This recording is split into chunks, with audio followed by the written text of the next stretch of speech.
The College Football Experience Week 2 reaction show on the Sports Gambling Podcast Network is brought to you by Underdog Fantasy. Underdog's got a brand new offer for new customers. Play just $5 and get $50 in bonus funds when you sign up with our promo code TCE SGPN. So do that and let it ride. Hey, this is Eric Metcalf. You're listening to SGPN. Let it ride.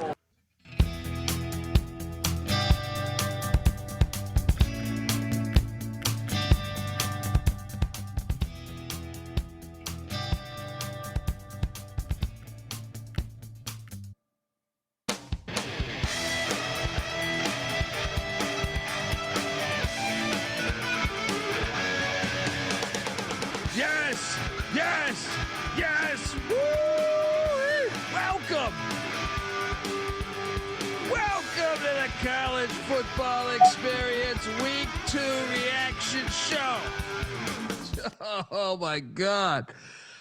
It's the greatest sport on planet Earth. I mean, look, I'm not even having the greatest day, but I'm just sitting there. I've been watching football for fucking 12 hours. We got games on right now, games that started late. Now we will bitch a lot on this show, but at the same time, I've seen crazy games. Yeah, just chaos to the utmost, and that's why the sport's the greatest. If I feel like nowadays people, with the way TV prices are, if you don't have yourself a 7-8 TV setup, what the fuck are you doing? Because if you do it, you will never go back to you'll just be convinced that college football is the greatest drug on planet Earth. Oh my God. We have a lot to talk about because the sport is crazy. There was teams that got robbed. There were teams that benefited off bullshit. There was spitting in the face. There were fans storming the field in certain places. There's busted coverages on the most important play of the game. It's been wild, and I can't wait to talk about it. If you're wondering who the hell you're listening to, that's fair. My name is Colby Swinging Database Dan, aka Pick Dundee. That's not a pick. This is a pick. He was raised in the land down under, where a man thinks on his feet, speaks with his fists, and lives by his wits. When Dundee happened, he was a superstar. And you're nothing but a chameleon, lemon-headed, coward, terrorist pussy. And I'm after you, buddy. You're going to pay for it. Good night. And let me tell you, some seats heated the fuck up today. Woo. I thought we just have a lot to talk about. This sport is incredible. Currently, if you're listening to this next day, we are sitting here with UC Davis down 25, just about at halftime. Well, they're driving a little bit, right? Washington State's beating San Diego State 19-7. BYU up 24-0 on Stanford. Arizona up 17-0 on Weber. UTEP up big 42-17 on UT Martin. And the Rainbow Warriors up 7-0 on Sam Houston. I am joined by my co-host. He is also the host of the College Basketball Experience. Subscribe over there because we cover every game just like we do over here. Give it up for former staffer at Austin Peay with the Governor of South Carolina with the Gamecocks, and West Virginia with the Mountaineers, Ryan McIntyre, aka Money Lawn Mac. What's up, man? What's up, man? Yes, week 2 almost in the books. We got the nightcaps going on right now. Another wild day in the sport. Never surprises us, man. Unbelievable. Mac tonight. Come on, make it Mac tonight. I know there wasn't the marquee matchups of week 1, but there was crazier games. As someone just sat in the studio for a long time. Yep. And if you cover, to me, if you can fit the FCS into your slate and you're watching FBS and FCS, holy shit, today was a fucking awesome fucking day. It's just the best. I love the sport. As much as they fuck with it, it's still fantastic. I think we should just start. I want to go chronologically, but I don't think we can go chronologically. I think we must start. So I didn't have the best day ATS gambling. Same. But I did have a great day when it came to win totals. You see what I did there? Yeah. I have a lot of money on Florida on the under 7.5 wins. Ouch. And I bet Florida minus 17.5 points today. So in one way, horrible fucking bet. In the other way, hey, things are looking good because I did not factor them in losing to the likes of South Florida. And Mac, I must watching all the games today. And I know I say this last week, but I say it again. I don't believe in this gigantic talent gap that everyone keeps pushing this narrative that the Power Five has separated itself and the money is too much. They're taking all the players from the group of five. I don't believe that. If anything, I think it's the complete opposite.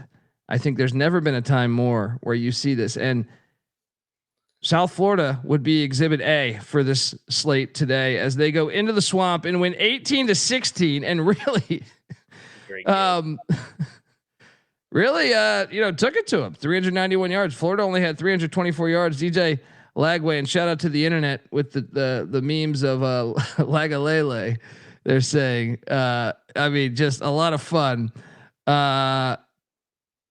Unbelievable that they would lose this one in the swamp. Their schedule's hard enough coming up. And look, I've always been a skeptic of Billy Napier. I thought he was highly overrated as a coach. I thought the Sun Belt West was incredibly down when they had their success at Louisiana.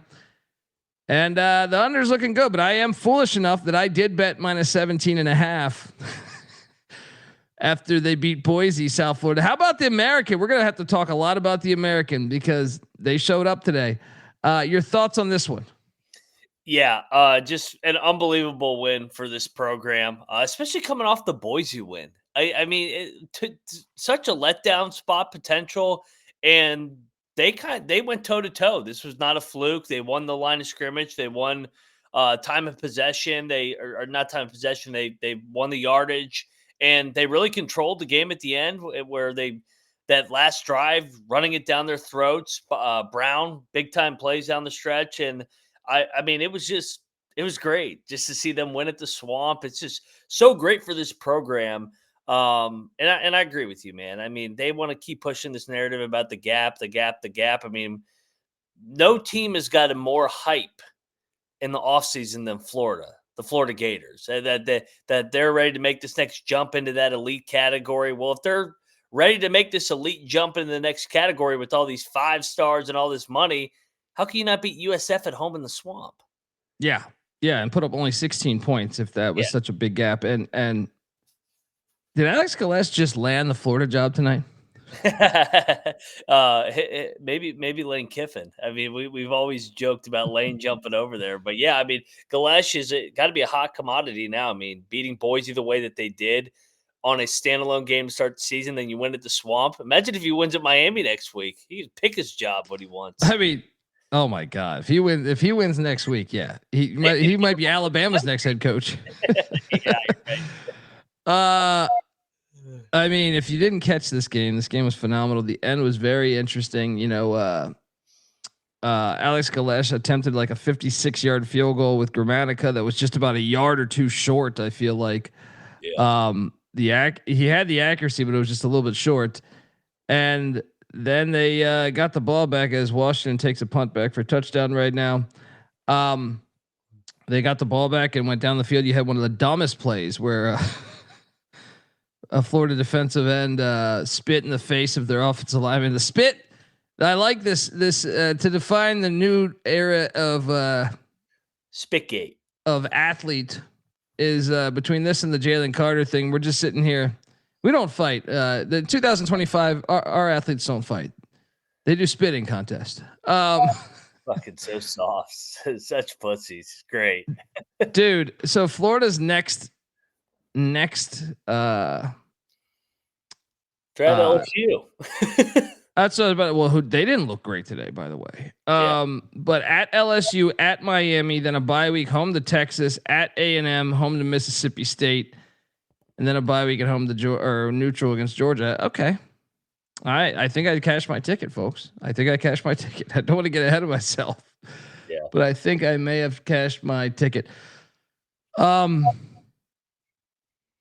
I think I should go to the likes of the next gigantic game. Yeah, maybe. I mean, let me. Yeah, let's stay in the American.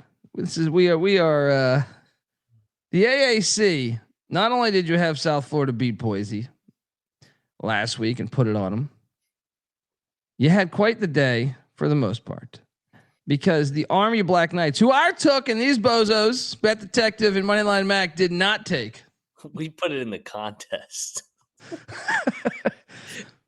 I told you something's wrong with that locker room. K-State spent a lot of money in the offseason, more than they don't strike me as the type of program historically that would do that. And it just seems like something's not right in that locker room. Army 24, K-State 21, and Noah Beanick, your onside kick theory is being proved again and again and again. Army, Avery Johnson barely touched the ball in the fourth quarter. And when he did, he threw an interception. And by the way, that was a fumble. These refs are fucking terrible. The refs were fucking terrible today. Oh my God. How do you miss that? It should have never even came to the interception. There was a fumble that everybody I feel like I talked to, K-State fan or not, was like, yeah, I think that's a fumble. Army though. Oh, hold on. Let me pull this up.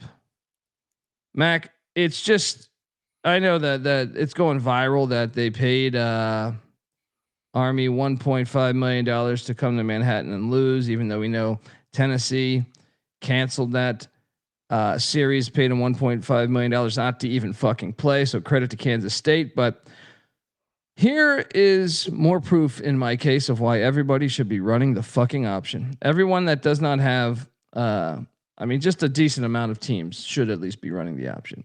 They had 41 minutes of clock time basically tonight. It was 40 minutes and 44 seconds. So basically 41 minutes. Kansas State and Avery Johnson had the ball for 19 fucking minutes.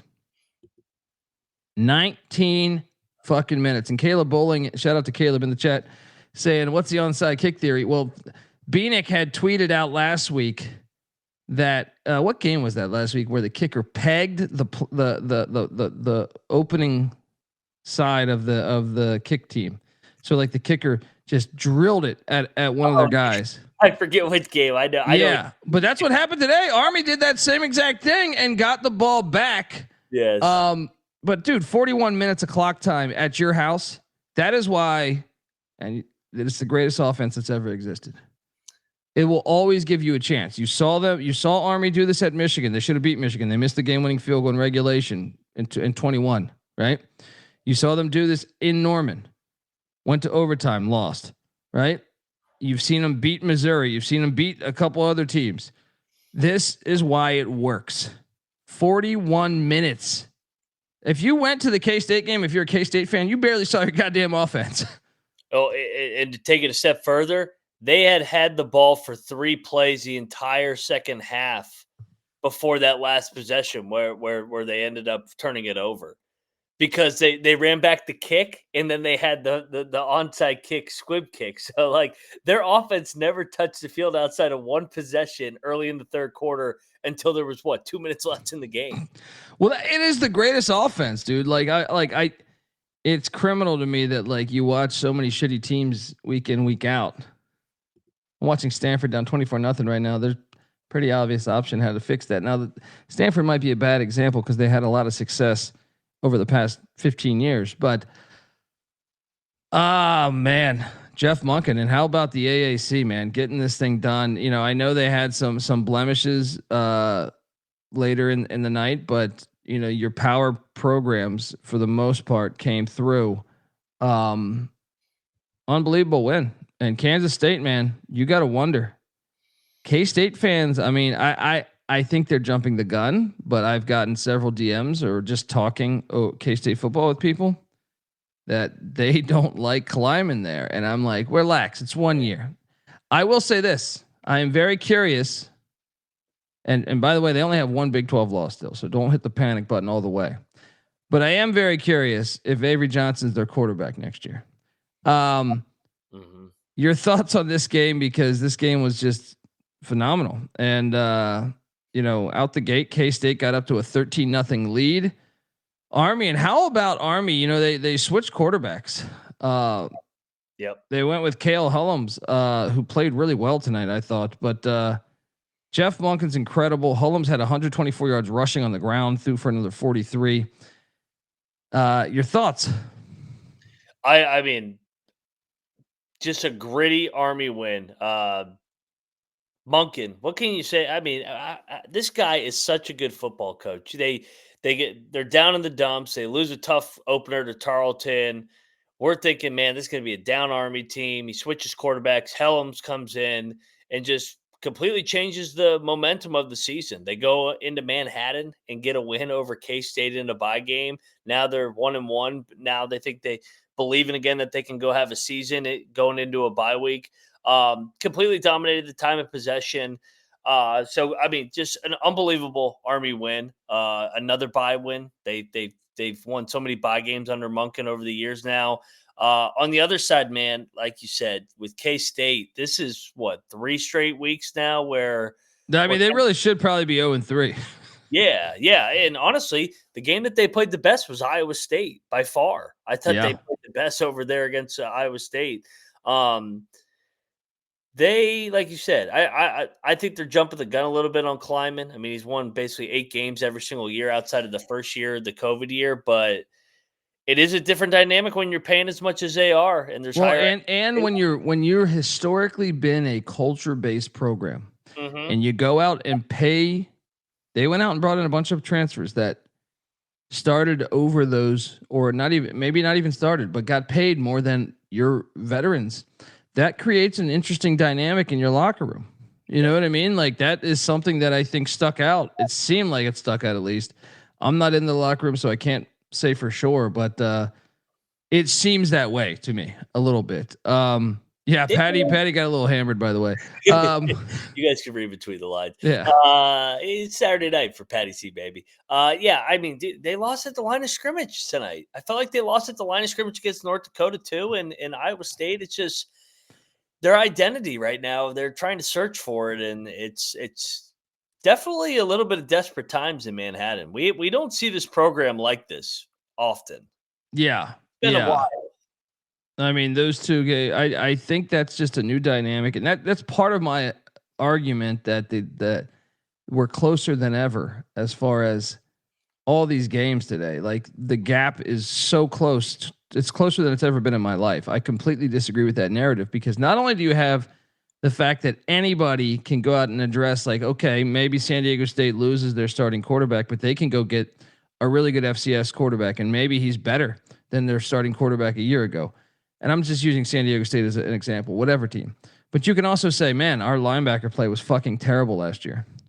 Well, let's go to the FCS ranks, or let's go to wherever this linebacker from North Texas we can bring in. I think it makes it easier for any team, any coach that knows what they're doing, to fix their team. Now, it might be hard to retain certain players, sure. But I think all of that, those are new players and new systems wherever they're going. I think all that makes it for the game being, or like the level being a little more fair for everybody. And I also believe then you add in the money. Yeah. When you add in the money, I mean, human nature is human nature. You give me a fucking $10 billion. I guarantee you this, you might not be catching 136 previews when I'm sitting on a fucking island. You know what I mean? Like, no doubt. Yeah, 100%. Human nature is human nature. So our right's got a good comment here. That Dublin loser has kind of been like the Super Bowl loser over the years. It's been a bad year. Northwestern, right? 1-11. They won that thing in Dublin, and they still went 1-11. Frost got fired. Then wheels fell off, and then Saudi Arabia State goes 2-10 last year. K-State's losing to Army now. I mean, it's like the Super Bowl loser. It's a curse right now. Yeah. And from here on out, I'm going to go chronologically, by the way, because I'm going to be all over the place. That I'll miss games, because we pride ourselves on being able to talk college football on all the games. But out the gate, the most ridiculous game, I think, of the day. There was about 3 ridiculous games, and I actually think, I'm curious. I got in an argument with someone on Twitter today about stuff. But Minnesota beat Northwestern State 66-0, and they didn't even finish the game. Hope you enjoyed that field storm down there in Negastocious. But 484 yards of 42. I love the live bet of plus 84.5 or whatever that shit was trending, where people were jumping on that thing. Minnesota looked good. Northwestern State. That game should not be happening. And this is what I mean: is the committee should be able to value this. I was talking to someone today, and I'll just go right into this next game. Florida State 77, Texas A&M Commerce / East Texas A&M, whatever the fuck you want to call them, 77-3. In my opinion, and I'll throw Ohio State Grambling in there. I understand Ohio State Grambling to me is not as bad, right? Because Grambling has had a historic. Eddie Robinson's a legendary coach. They've produced pros, and you're scheduling this years in advance. So I can understand it with Grambling. They could be decent. I still think though that if you are evaluating these teams and you're not knocking them for who they're playing, then I don't understand what we're doing here. Florida State, in my opinion, playing Texas A&M Commerce, they're like 2 years removed from D2. And let me tell you, they weren't even setting D2 on fire. All right. So they do that. They hire an arena football coach. I think they have 4 wins in their 3 years in the FCS. That is horseshit. You know what I mean? Like, credit Florida State for beating Alabama, but having this game on the schedule is pretty fucking ridiculous to me. I think that should be counted against them. And I fear that this sport never does that. And I think that like there is a gigantic gap between playing Texas A&M Commerce and playing South Dakota State or North Dakota. Like there's just a gigantic fucking gap. Everybody knows who the good FCS teams yeah. are. I mean, we're not dumb. It's ridiculous to me. Like the fact that game's on the schedule, man. I and no one will say it because no one on the fucking committee to me is like that. The problem with the committee is, first off, you know, I am probably of the opinion that machines should do it because I think there's always a bias, but also I don't believe they even know this. I don't believe, from my experiences of talking to people, I don't even think they know that Texas A&M Commerce came up from the FCS 2 years ago. And that's a problem. They should know that. They should say, that's a ridiculous game. They should say exactly what the fuck I'm saying. Anyway, I have my concerns. We ate shit on this play. We had Penn State minus 41.5, which actually somehow almost magically happened. But this was, we need to talk about this shit today again. Dude, this was what, 13-0 at the 5-minute mark in the third quarter. Yeah, they've pulled the whole Michigan, Ohio State to another level. They have treated these games like preseason.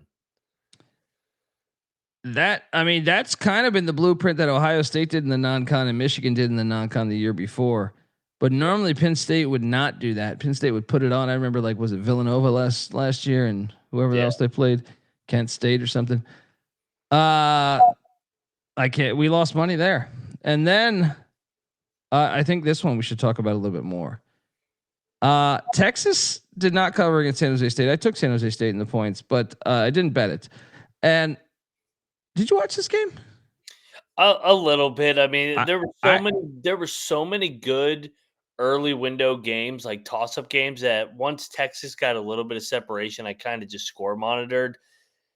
Everybody was blowing Texas, and I'm like, I didn't think they looked that good. I did not think they looked good. If anything, I thought San Jose State shot themselves in the foot. San Jose State, Eget had multiple guys open multiple times and missed on those. He also, okay, Texas would. San Jose State would have never won the game, I don't think, because of the pressure. But I thought Arch Manning did not look great. I know he threw 4 touchdowns within a 5-minute stretch, but some of those were easy fucking reads. I came away with this thinking, I don't know how good Texas is. Now, luckily for Texas, you have ULM and Sam Houston next, who are trash. ULM tonight. Yeah, Sam Houston looked good last week, right? Yeah. I don't think Texas is very good at all. Like, to me, like, watching them, I did not come away. I think they're going to have issues in the SEC. I mean, they have a couple weeks to figure it out. Maybe they do, but I didn't think they looked very good today. Like to me, like a dominating, like Colby, what would impress you with Texas if they would have won 55-7?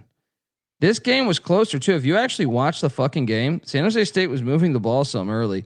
Like they had their chances. San Jose State just kind of fucked it up. Their kicker's fucking terrible. He still hasn't made a field goal. I'm surprised he made the fucking extra point. But I did not come away blown away by Texas by any means. So yeah. I want to get to today was a tough day as far as ATS. Now, I got very lucky here, and this is why I would advise you tomorrow morning. If you're listening to this, by the way, if you're listening to this right now, it's on a Sunday because I know this drops on the podcast platform. Get your bets in on Sunday. I can't recommend that enough. A perfect example for this is I was on TV all week, and majority of the week, the UConn line was at 6.5. I had UConn +8 that I got last Sunday. That thing cashed for me. This game, I really believe if you watch this game, UConn is the better fucking football team. Agree. The fact that Syracuse stole this game, there was a couple stolen wins today. This was a stolen win. UConn's punt, the fucking snap over the fucking punter's head. And I mean, UConn dominated this football game. They were not trailing until what? The overtime. Overtime at the very end. This was ridiculous to me, man. If you're a UConn fan, you want to vomit because I feel like, okay, last year I believe actually Syracuse deserved to win that game. This year, I think UConn was the better fucking team, and if they played tomorrow, I would take them to win on the money line. I love Fran Brown having his team run sprints afterwards. Man, did they pull this win out their fucking ass? Absolute pulled the win out of their ass. The worst team won, and that sometimes happens in football. But man, I can't help but think had UConn just got this win, you would be cruising, I think, to a pretty damn good record until November when you host Duke. This one is going to make them vomit for a while. Your thoughts on this one?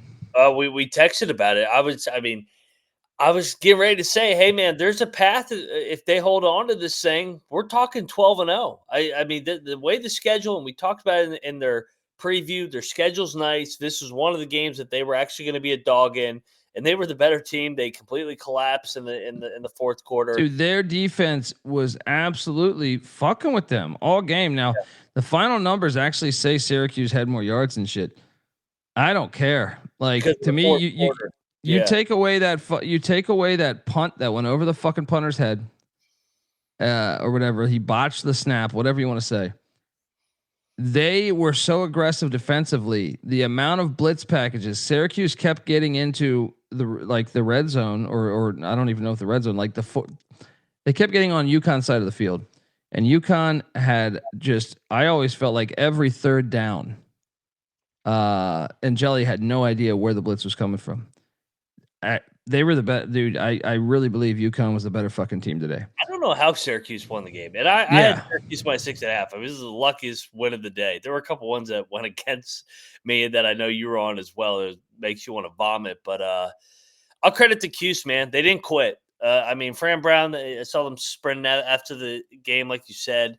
But I love Fran Brown. Yeah. The storyline is UConn, Jim Mora. If they have the season that we think they could have, they could be really kicking themselves that they may have blown a chance at the playoff with this game. What they got to do now is root for Syracuse to actually be good, but I don't know that they are. I don't think they're that good either. Yeah. These games were just fucking insane today. And first off, what do we have? Arizona, Texas, Alabama, Florida, Georgia, South Carolina, North Carolina, Maryland, New Jersey, Pennsylvania. Am I forgetting any, chat? They all had fucking lightning delays today. Absolute horseshit. Absolute fucking horseshit. You know what, man? It's just not. I've watched the sport my whole life. All right, I've watched the sport my whole life. I don't. They move the fucking parameters, and I also believe. I have a theory, and I have no. This is just me being an idiot, but I believe in it. I think if it's just raining heavy, they say lightning delay. I really buy that. I just refuse to believe there's that much lightning going on in the country on one fucking given day. I refuse to believe that. I need to talk to fucking Bill Nye or some shit. I need someone to sit here and break this down to me. I don't understand how I've been watching the fucking sport with multiple TVs since 1990. Right? That's a lot of years of data. And to have this many fucking delays, I do not believe that is accurate. I do not believe that. I think if it's raining heavy, I think for whatever reasons, maybe it's TV, maybe it's whatever, they are calling this shit because it just does not make sense. It does not make sense. I've never seen this shit. Last year, it kind of started it. I remember me and Patty C bitching. So we're 2 years into, like, to me, bogus delays. Different level this year. I mean, there were 8 before 4 o'clock. Like, what? Yeah. Dude, I counted like 16. Like I said, Arizona, Texas. The weather, if you've traveled the country, I believe it's impossible. I honestly believe I have driven across the United States probably 20 fucking times. Right? I do not believe that you can get that much of the same weather in that big of an area. I don't believe you can do that. I just don't believe it. Someone's got to maybe. I need someone to like do a deep dive on this because I want proof that this actually exists, that it can actually happen all in a calendar fucking 12 hours, right? Yeah. I don't buy that it can happen. Am I a moron? Perhaps, but I've argued with people on the internet. I'm like, shout out to Rob Donaldson who sent me some shit from AI saying you have like a 0.00000000001% chance of being struck by lightning, based on the history of football. And I'm sitting there like, okay, you have greater odds of the fucking dome collapsing, right? Or you have better odds of someone like walking in with a machine gun, right, and just mowing down everybody than you do than you do this. But hey, let's all play our football fucking 20 hours later. It was just ridiculous. And I keep getting in arguments with people. They're like, "What do you not want safety?" I'm like, I hate that argument because it's the classic thing. Oh, well, you don't care about the player safety. Show me the fucking proof. Who the fuck? What's the last college football player that got even? Like, show me. I know Big Cat of Barstool tweeted out like a baseball player for the Cleveland Indians in like 1912 who got struck by lightning and then returned to the fucking game, right? And actually, I believe won the game. But I don't buy into it. Colt saying the NCAA controls the weather, but my point is that they've changed the parameters on this, and I do believe heavy rain, and I'm not the only one. We had a conversation about this. I think they all of a sudden say because of heavy rain that they're going to cancel this. I do believe that. They want more scoring. They want more scoring. Yes. They don't want those ugly low scoring games like that, like we used to have. It's a joke. And like you said, nobody's getting struck by lightning, man. When you're actually in danger of lightning, you'll know. Trust me. That shit, that thunder, it will be loud as hell, and that shit will be right on top. One person replied with the Georgia game with the screenshot of the lightning, and I'm like, yeah, okay. That's one where maybe we don't play there. But I happen to be in fucking North Carolina, and we had no goddamn lightning here. And I'm not saying Wake Forest didn't. Yeah, it's possible. But I find I'm not that fucking far from Wake Forest. Somebody replied to me. They go, "Well, it's raining really hard." I go, "When did we stop playing football in rain? Like that was part of what made the sport awesome. That's part of the appeal of the sport is weather, the elements. You play through anything." Anyway, back to an amazing day of college football. Society in a nutshell, that we're delaying games, so many games because of lightning 30 miles away. Yeah. I mean, there's a pandemic going on. It's just not possible for it to go across the country like that. I don't believe that. I'm curious. I know you hate the NFL. I'm curious to see what happens in the NFL tomorrow. See, I know a lot of them are. Well, they have all domes. Yeah, but like the ones that are outside, I'm curious to see like if maybe the Redskins have some weather if they delay that. Like, I mean, the NFL's 1-for-1 on lightning delays. Cowboys, Eagles, and look, they're probably going to use that to have more domes. But this is where I remind you folks that the Metro Dome fucking collapsed. Yes. You remember that shit? The Metro Dome fucking collapsed. All right. And the Tampa Bay Rays. Yeah, and the Tampa Bay Rays. So get this bullshit. We have way more proof of domes collapsing than we do people getting struck by fucking lightning. Speaking of collapsing, I told you my day was actually like ATS, not the greatest. And win total wise, Mac, I have a couple crazy parlays that I'm very nervous about right now. Because Liberty lost to Jacksonville State 34-24. And this was the Conference USA opener. What is wrong with Liberty, man? Is like Liberty has fuck you money, so they could fire Jamie Chadwell. I don't think they will, but I can tell you this. I have no fucking idea who's winning the Conference USA now. And I have a lot of money on a parlay, like 6 different parlays for Liberty to play in the Conference USA championship game. They don't even have to win it. They just have to get there. But I'm fucking nervous. I am nervous after watching the main game, after watching Jacksonville State. I am convinced when I watch UTEP look really good tonight. Western Kentucky, we know is good. Jacksonville State just put it to Liberty. La Tech looked all right against LSU. I'm terrified of this wager now. And I have a feeling the other ones look pretty fucking good. But this leg, the one that I thought was the most confident, looks the most questionable. Your thoughts on this one, as this was affected by a fucking ridiculous delay. Gavin Wimsatt threw for a cool 52 and they won by 10.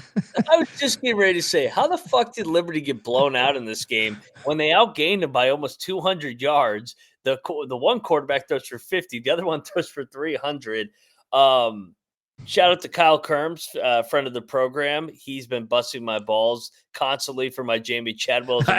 I think he tagged us and I answered it. Shout out to him. He tagged us.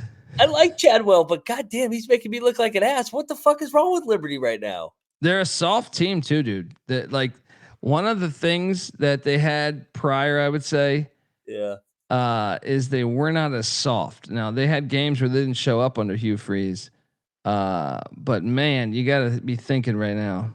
I don't know. I don't know. I just don't know. Like FIU was somewhat impressive today. That now you're sitting there thinking, I mean, Missouri State wins at Marshall. We'll get to that. I just don't know anymore. I think I fucked up a lot of money now. I think these parlays are all going to burn to hell on these flaming libs, right? The damn flaming libs doing it again. And Daniel, I'll give you your shout out. Daniel did message me last night that we were crazy for laying the points with Liberty. So you were right about Jack State. I don't think Jack State's that good, but I don't think Liberty's not good. Jack State should be 2-0, man. They got robbed at the moon bounce against UCF. They should be 2-0. Indiana put it on Kennesaw. We got this game correct. Why didn't I bet this? I should have bet this. Signetti, 56-9. We picked it correct. We just didn't bet it. Yeah. Your thoughts? Yeah, Kennesaw's who we thought they were. That's all I got to say about that. Shout out to Signetti. I did lock this. Remember, I locked up both fucking Franklin and Signetti, but only one of them actually stayed true to their character and said, "Let me run this shit up." Everybody's scared of me. I'm going to keep scheduling teams like Kennesaw and Indiana State and canceling Virginia.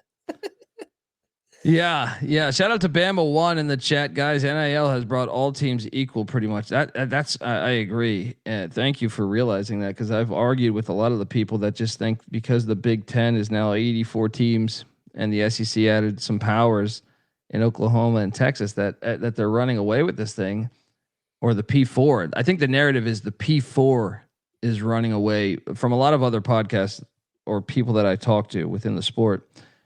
I feel like the whole offseason they claimed like the split is bigger than ever. These teams should be terrified. I completely agree with Bama 1, where I think it's the complete opposite. Speaking of Virginia, because you just mentioned them, Indiana canceled a series with Virginia. Oh boy, I can see why. Virginia. I thought Virginia looked good today. I couldn't believe they lost dude. that I game. didn't have any money on this game, so I'm just telling you the truth. Well, I mean, I guess you guys know I hate the pussy pack, but I thought Virginia was the better team today. They were. Watching that whole game, I thought Virginia was the better team. They throw a critical interception in the end zone. They had their opportunities in the second half. I'm curious if I look at this stat sheet, which I'm pulling up right this second. Yeah, I mean, they outgained NC State by over 100 yards. They had over 500 yards of offense, and they lose in Carter Finley. I mean, shout out to the pussy pack, but you shouldn't win. How about this? Virginia was 13 of 19 on third down. NC State 1 of 7. How the fuck did NC State win this game? How the fuck they win this game? Pussy pack 35, Virginia 31. This game was phenomenal. It was there was, if you like offense, it was phenomenal. Biggest play was made on defense in the final seconds, but it was a very entertaining game. The Pussy Pack are 2-0 and they could easily be 2-0 or 0-2 here. So shout out to the Pussy Pack for finding ways to win these games, and hell, they're looking all right, man. Virginia for Tony Elliott. I just want to remind the folks that Virginia beat Coastal Carolina 48-7 week 1. Coastal Carolina was up 3-0 on Charleston Southern at that 6-minute mark in the fourth quarter. I don't know what that wins, or that wins. I can't even talk. I'm getting dyslexic here. That win means, yeah. This game was phenomenal though, and it's a non-con game. So Virginia and NC State can both go to the championship game. Your thoughts? Oh, extremely entertaining game. And I think everybody, I tweeted out my setup today. I am in a film room. I see the chats asking like, where the hell are you? So is that Roger Ebert? No, it's not. So I was watching my old man was sitting in the chair next to me watching these games. And you know how they are. They doze off in the middle of the second, third quarter. He dozed off in the fourth quarter of this game, and he wakes up, he goes, how much did Virginia win by? I said they lost. He couldn't believe that they lost. He was like, dude, they looked amazing. I thought like Chandler Morris was lighting them up. I thought Virginia, I thought Virginia looked really good once again offensively, and I couldn't believe they lost this game. NC State's, like you said, somehow 2-0. Sorry, I cut you off. No, you're good. You're good. I mean, that's what happens. We get excited about these games, and I mean, phenomenal football game. Now I can't believe you hit on this. I can't believe you fucking hit on this. Oh, maybe. No, I'm not even NC State. I'm talking about this next one. Oh, is this Baylor? Baylor 48, SMU 45. Great. This is the other one. He woke up. He goes, "What? Baylor won?" I was like, he dozed off for the wrong games. He couldn't even hear me fucking yelling at the TV. It was. I actually cashed on the over on this, but. Oh my God, man! Like if you're SMU, you're sick. You're sick. 4 minutes, like trying to end the 13-game losing streak. You're sick. You're fucking sick. Like and by the way, to Patty C's point, this is probably what got Patty C hammered today. Was Kevin Jennings with the abrupt slide where they called targeting, and thankfully on review. So it was a tie game with 15 seconds left or 20 seconds left, and Kevin Jennings abruptly slides. They take away the targeting, much to they got the call right on review. But the problem, to Patty C's point, the problem is the game would have been, they didn't have any timeouts. The game would have been over, and because they had to review that, because they benefited the quarterback, which it should be a 15-yard penalty on the quarterback. On times when they reverse it like that, especially on the abrupt slide, it should be a 15-yard penalty on the offense. But it then gave them a chance to kick a 56-yard field goal or whatever it was. Yeah. And they missed. But I agree with Patty C. Like that worked. Everything worked in their benefit, even with them negating the call, because it was a timeout then. You see what I'm saying? Like they got up to the line of scrimmage and they were able to like. That is absolute horseshit. If you're an SMU fan, though, I mean, look, and the Big 12, I know they had a tough day. I thought Arizona State should have won the game. We'll talk about that. Yeah, we'll talk. And obviously Gundy might have put the nail in the coffin. We'll talk about Gundy yet. We got to give him an obituary later. But I also think like some of it's a little bit of a lazy narrative. I saw McMurphy shitting on the Big 12, and I'm like, wait a second. But Baylor beat SMU, Iowa State beat Iowa, BYU is sticking it to Stanford. Like, okay, beat North Carolina on Monday. Yeah, that's what I'm saying. Like, I do think it was a little lazy. But this day, I was, I saw many of my colleagues. I think, what's that word mean again? Bullshit world. They wanted Aranda fired, right? They wanted Aranda. Baylor survives. I think Baylor might be better off without Aranda, but you can't fire the guy because he finds ways to win shit like this. This is an unbelievable pull at your ass, by the way. I mean, I didn't bet this game, but I remember you picked Baylor. I picked SMU. Yeah.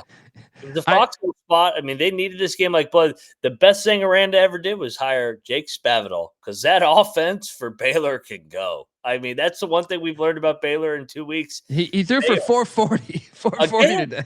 Again, he did it last week too. 444 touchdowns. SMU couldn't stop them. They had 600 yards of offense.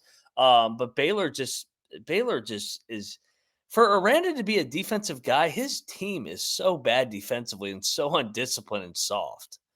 Yeah, honestly, like even watching it now, I think if you're a Baylor fan, I don't know. You kind of want to beat SMU at all costs, but I think if you're a Baylor fan, also you're probably like, man, I'm kind of done with the Aranda experience here. So you would like, think Art Briles is coaching them the way they're playing right now. It's like it's not Aranda.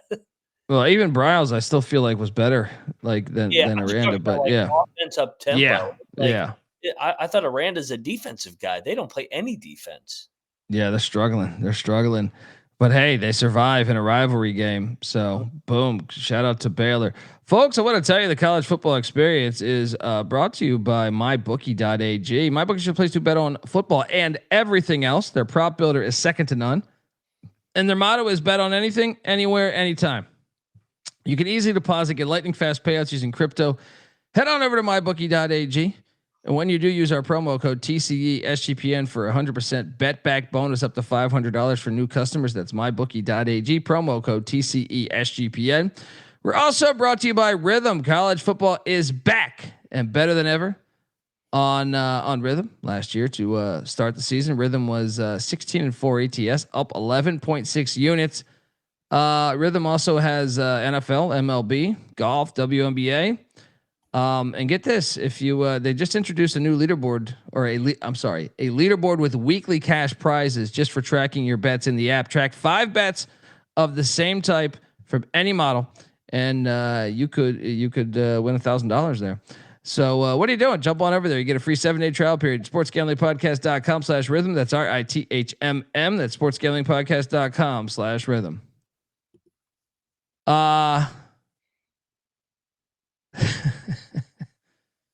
Just having a great back and forth with some of the people with the Mountain West.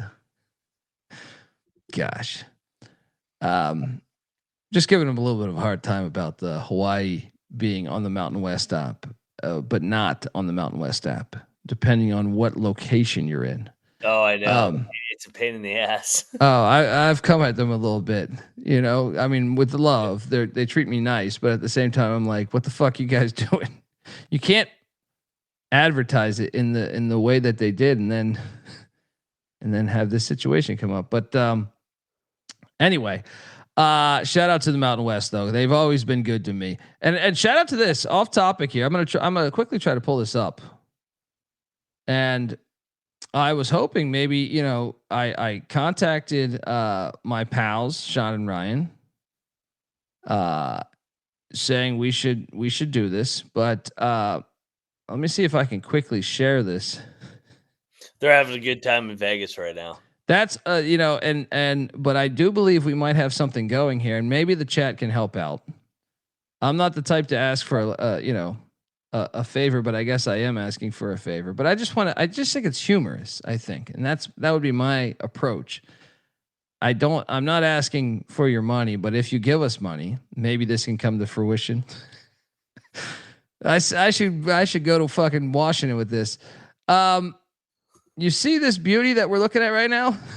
How much is it? I was notified right now it's $800, but it's open bidding on a helmet car for Washington State. So I contacted my buddies Sean and Ryan, Sports Gambling Podcast. And we are going to drop $3,000 on this thing, but we don't know that it's going to win. That's where you guys come in. 3,000 is what we can throw. Right? But I'm willing to drive this thing all over town. I shit you not. Look at this thing. I live by golf courses and shit. I will be driving this motherfucker all through North Carolina. If we can make this work. If we can make this work. So I'm asking you, Chad, if you made a lot of money, but I don't know if you tailed some of my picks tonight. I didn't have the greatest night. So maybe you don't feel like, donating 20, 50, something like that. But I'm just trying to make this thing work. I've asked for this for years, saying I actually one time got in touch with a guy that said he knew someone that made helmet cars, and it fizzled out because the guy had retired, right? In New Jersey, but I'm still looking for a helmet car. I think this is the closest we've ever got to purchasing a helmet car. We are going to donate $3,000 to this bid. We'll see if anybody outbids us. It's starting at $800. I think someone will outbid us personally. But you can help us out. Good thing Wazoo's playing right now. The fans can help us out. Yeah. It's 29-13. Wazoo's up, and it's only ironic if we get this because Wazoo is actually the school that gave us our first shot. Really, so it'd be very ironic. But anyway, you look like Ryan Hasty in the chat says, "Are you going to drive it from Pullman to North Carolina?" You look like Dumb and Dumber on the road. I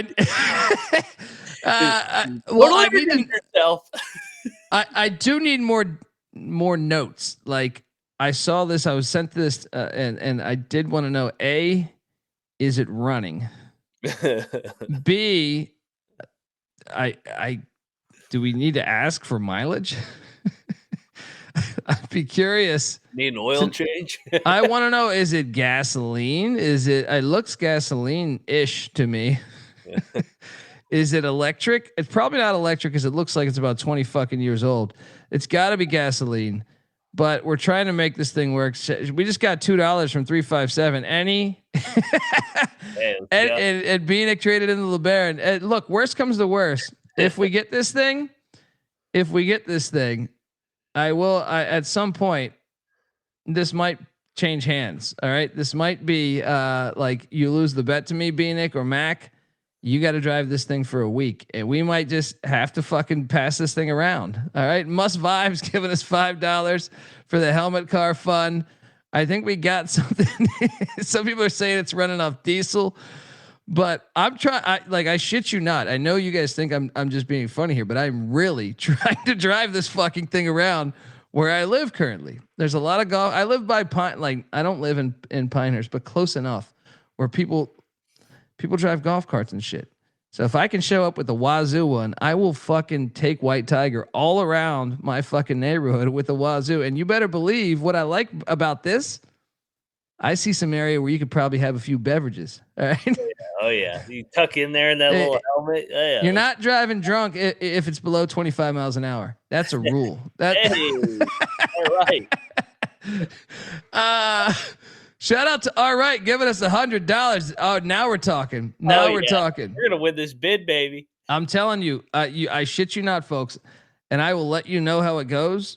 All right, throughout the week, I will let you know. We are bidding $3,000, and whatever you guys add on, which would be what $122 right now, or no, $126 right now, if my math is correct. And I will, and trust me, I will fucking make this thing fucking viral. I will tweet on this motherfucker all the time. All right.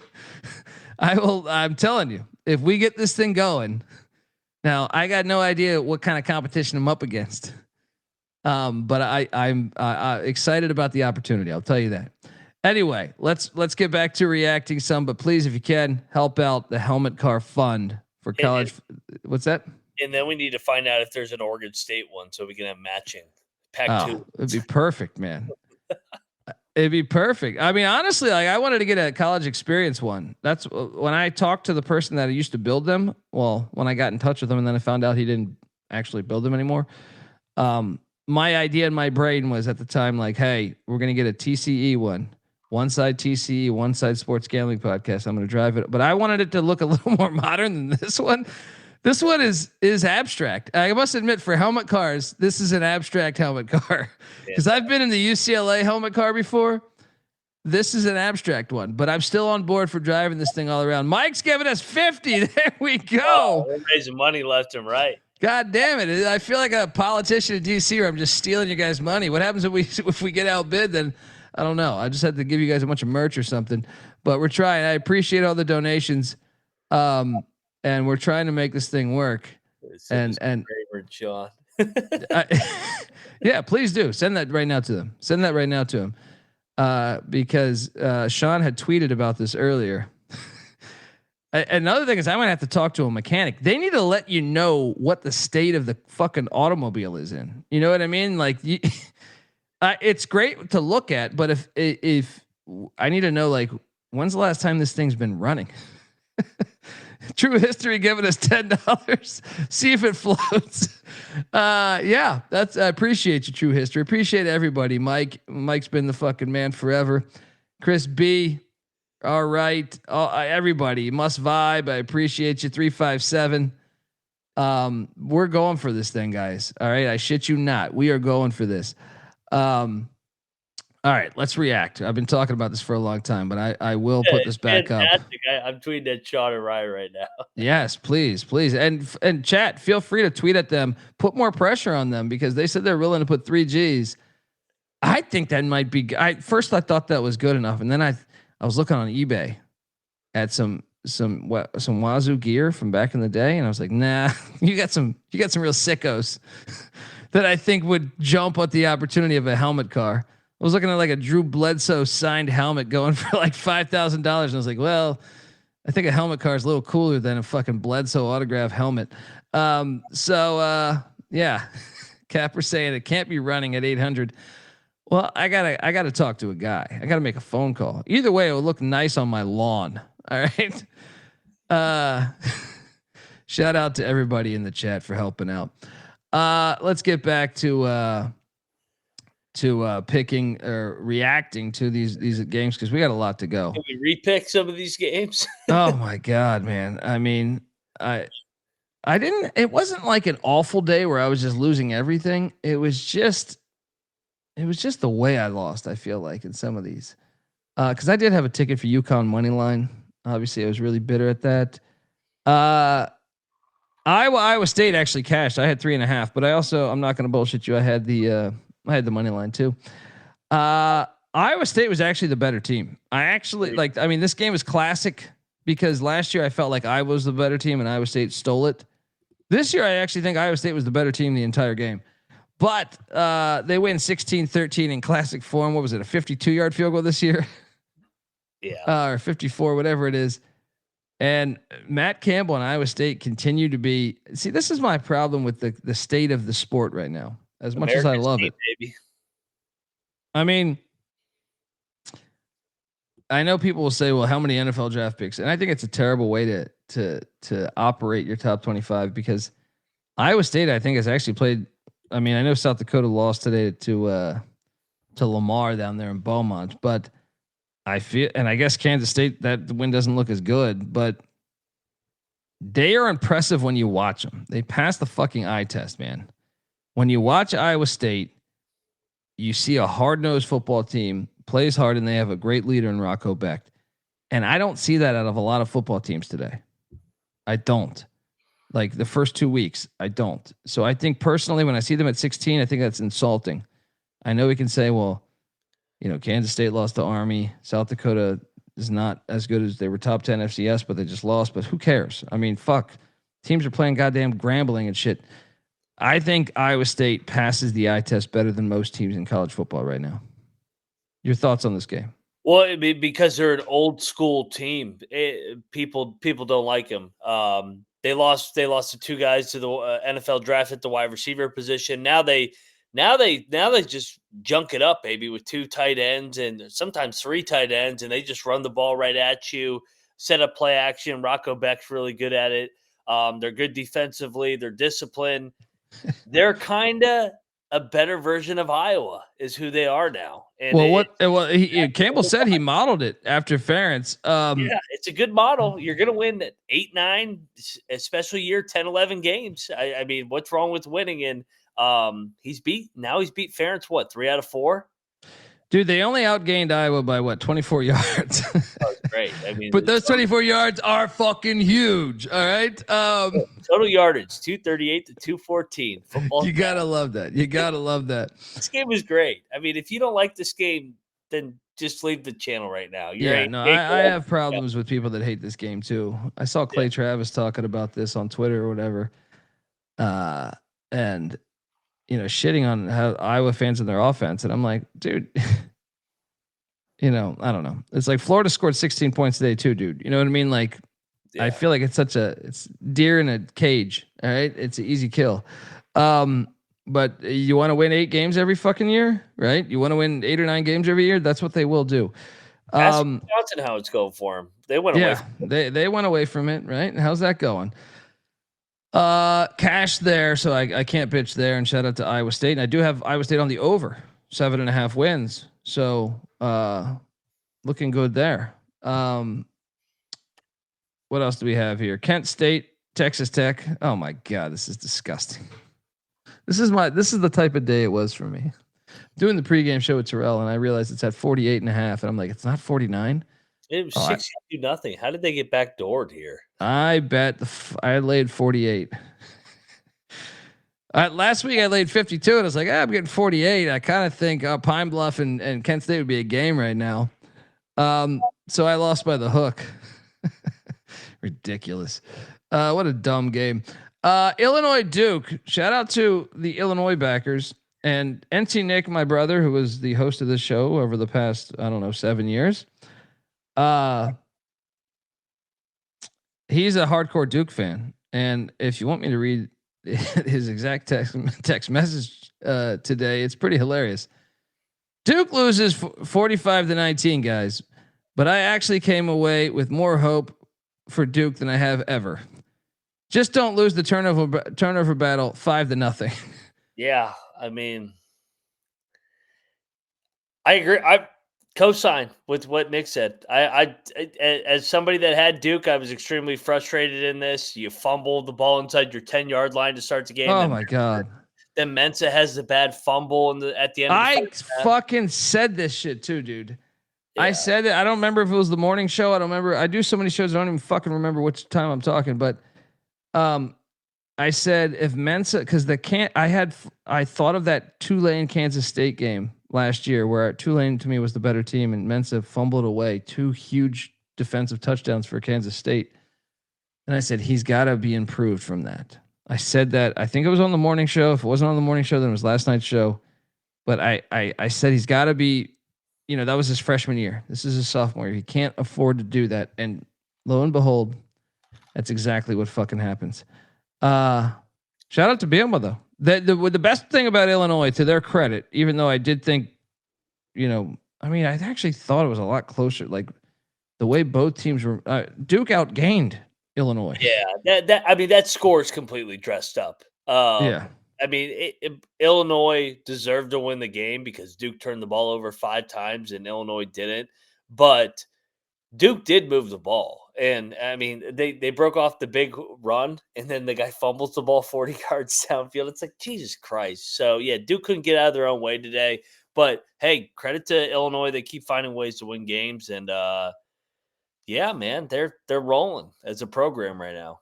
I've always wondered why they're not like a fucking national power nonstop with having Chicago there and stuff. So hopefully they turn into that. Illinois, that is. But Duke, they also weren't well coached today, if I'm being honest. They made dumb turnovers and dumb penalties at wrong times and stuff. Credit to I bet Duke too. I had Duke plus 3.5 and I lost. Okay, this one was filthy. This one was absolutely. So there was two filthy, filthy fucking bets that I lost today. You motherfuckers up there, Pat Narduzzi, you motherfucker. These guys are such a phone, dude. Oh my god, did anybody watch this fucking game? Because Central Michigan was covering. I had 20. What was it? 21.5. I think I had 22.5, something like that. Pitt is up 38-17 with under a minute left in the game, and they're in the gun and they're throwing the ball down the fucking field. They get it down to the 1. They get a brand new first down with like 38 seconds left or something. And I'm thinking they're gonna down it. They're gonna down it. Narduzzi doesn't do this shit. And this motherfucker. Why was this was uncalled for? Why is he such an asshole to Central Michigan? Yeah. That's what phony programs do. That's some shit Maryland would do. Here's my angle, and it might be a stretch, right? Narduzzi was at Michigan State for a while. Connor Stallions, Central Michigan. Is that the only angle? I don't know. Is that the only angle I can come up with? Why would you do this? Yeah. You could have down the ball like 7 different times, and you're like, no. Boom. I'm gonna out of the gun with a minute left. Oh my God. I feel like they just stole money out of my fucking pocket, man. Maybe he's still butthurt from losing to Toledo in the bowl game or Western Michigan. I mean, the Mountaineers lost to a MAC team. At least they didn't lose at home to a MAC team. They lost to Western Michigan at home once upon a time. Yeah. But this was filthy, man. They're such a phony team. Like Narduzzi of all people, he's known for like being conservative. I know. I was like, I'm just gonna walk away and I'll save my Pitt hate for starting tomorrow morning. I knew today was doomed when that happened. When that happened, I go, oh God. We're having one of these days. We're having one of these days. It's such a clown. It's such a clown move. It's like, dude, the game's over. Just need the damn ball. Why was he throwing? They're up 21. Dude, I have how long has he been at Pitt? 10 years? Yeah, a decade. I have a decade of data that tells me he never runs it up. And today he chooses, you know what? It's got to be Stallions. It's got to be Stallions. Something's up. That karma's coming back around, old Nard dog. Oh yeah, there we go. Eat shit, Pitt. Truly, eat shit, Pitt, for what you did today, you filthy whores. Folks, want to tell you the college football experience is brought to you by Underdog Fantasy. Underdog Best Ball Mania has been happening all summer long, and they're giving away $15 million in prizes, including $2 million for first place. There's no waiver wire, no arguments about trades. Best ball is the best way to play fantasy football, folks. Underdog's also got a brand new offer for new customers. Play just $5, get $50 in bonus funds when you sign up with our promo code TCESGPN. We're also brought to you by NoVig. NoVig's America's #1 sports prediction market. Since NoVig is an exchange, you're getting the some of the best prices in the market. And NoVig's available in 35 different states. Download the NoVig app and get $50 when you spend $5 if you use our promo code SGPN. So get in on that action with NoVig, promo code SGPN. All right. So the day continues. A&M did not cover against did they? No, they did not cover against Utah State. I picked that correctly. You actually helped me here because I actually was going to take A&M, and then you reminded me Notre Dame was on deck. Only problem is I didn't put real money on it. But shout out to A&M. Did we get an official report on Marcel Reed? He went to the 10 at one point. I saw him. I think he came back. I saw Cam Kerr was there today. Shout out to the great Cam Kerr. That's our pal from way back. So I bet Western Carolina plus 21, and they got destroyed by Wake 42-10. But guess what? There was like a 12-hour lightning delay. I don't know what's going on here.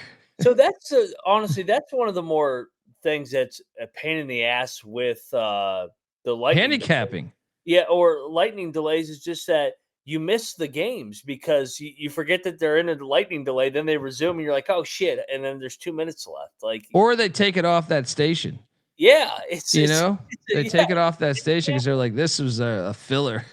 Yeah, This was a Western Carolina, and oh shit, oh wow, we got a block kick for a touchdown. San Diego State coming back. Man, yeah, Western Carolina got smacked. They're 0-2. And then we should talk about this one for a second. And most won't talk about this one, but Temple won 55-7. We did take Temple against Howard. Mac, I have my bet for next week. Keeler likes his team, man. Does Temple play Oklahoma next week? Oh yeah. They're gonna fuck with them. I think Oklahoma's going to sit there and say we're going to the link. 16 people will be there. It's going to be lazy days. And guess what? Even better, Casey Keeler played Oklahoma last year. Yeah. So I know it's a new OC, but yeah. I mean, hey, it's a far trip. Temple is in 55. They could have made it worse too, dude. If you watch this game, it could have been worse. Shout out to the Owls. The AAC coming up. Georgia 28, Austin P 6. I don't know what to deduce from this. We had a big lightning delay here too. Govs, easy cover, but yeah, lightning delay. We did take Austin P on the picks page. Shout out to New Mexico and Jason Eck. This was a gut game. Did you watch any of this game? Idaho State actually had the lead at 22-19, I think it was. Yep, the old Bengals against his Vandals little rivalry here. And I got news for you. New Mexico is another one that I am interested in taking next week. I haven't seen any of the lines yet, obviously, but they go to the Rose Bowl. And I think it's possible. Then Gardner Webb went up 6-0 on Georgia Tech. This game was delayed as well. 59-12. I watched 0 of this game. And Haynes King did not play. Hey, but we nailed that. We nailed that after the Colorado game. He's like, this motherfucker's not going to make it through the year. He ain't going to make it the next week. Yeah, I have my concerns. And then let's talk about this. We had a classic Nor'easterner, and no one watched it. The Bryant Bulldogs had the odds stacked against them. But Brendan Meyer knew that his Bulldogs, because let me tell you something.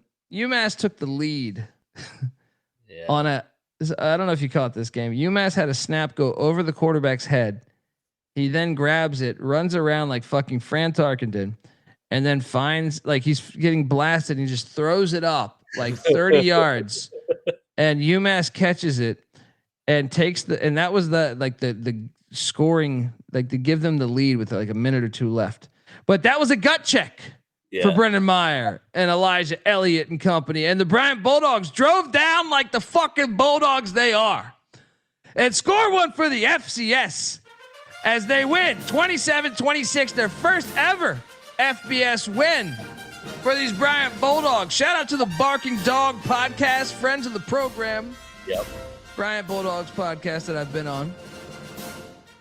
And shout out to Bryant's soccer team that also beat UMass, according to Sports Sentiment. They swept them. Oh my God, man. This is why the sport's the greatest, though. Because I'm sitting here, I got like 8 games on. I have a 9 TV setup. I'm sitting there, like whatever, and you just go to what game is somewhat close in the fourth, and you watch this fucking ridiculous game.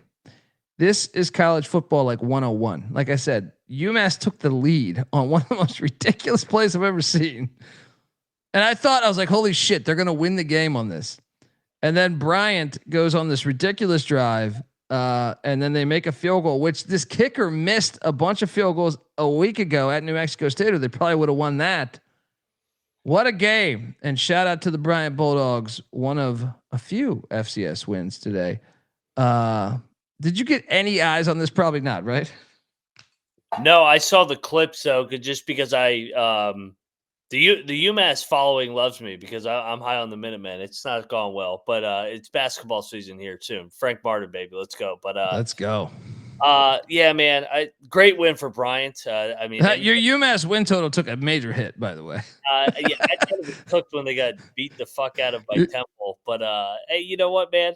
I got some good friends there in Amherst now. But yeah, UMass is in trouble. Yeah. And then this game. I know you tweeted this. I tweeted this. The chat's in here. Shout out to our Fresno State fans. Oh my God, this game. This is why the sport's the greatest, though. When you can bounce from game to game. Oregon State's kicker and punter. I mean, they got multiple times in the game. He was like check his Venmo. Check his Venmo. That motherfucker. Well, let's just say he drops the ball and then tries to do a soccer kick to the football. And it went about, 15 yards directly to a Fresno. I don't think he was their returner. I think he was their gunner. I didn't double check this, so I apologize if I'm incorrect. So the gunner turns around and sees there's like a squib kick going on.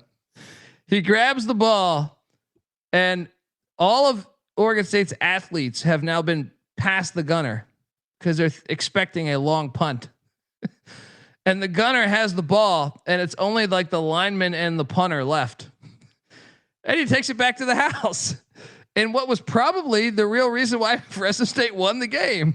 It was. And they dropped the punt later in the game in the late third quarter, early fourth. And a kick. And a fucking kick. And Malik Murphy throws a pick six at the end. I'm like, oh my God, the Beavs. Jesus. This game was hilarious. Shout out to Matt Ensign, Fresno State. They're looking good. Mountain West scoring a key one there. Let's talk about Oregon State. And go Beavs in the chat, brother. I'll drink one for you tonight because I feel there's no team affected more by I know some would say Wazoo, but Wazoo's still no one was at the game at Reser Stadium, dude. Nobody was there. I said that earlier. I was like, dude, there's nobody at this game. This used to be bumping in there. That used to be a great home field environment. And I can only think if you're a fan, I'll go back to this. It's like, are you that excited about what, you're kind of like, fuck you back, right? You guys did me this dirty.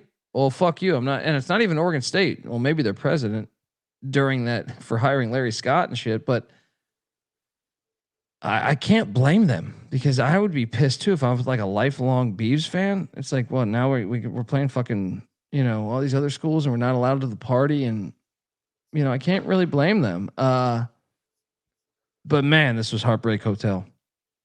Hilarious game. I didn't have any money on it, but I did have money on this. Rutgers minus 14.5 cashes against Miami, Ohio. 45-17. Let's go. I didn't watch too much of it because Miami, Ohio is very hard to watch right now. Yeah, man, this offense is bad. Shout out to Rutgers, though. Taking care of business. Well done, Shiano. Yeah, and one of the reasons, Dundee, or you might be saying, Dundee, why'd you have such a horrible day? Because I did have a lot of winners, right?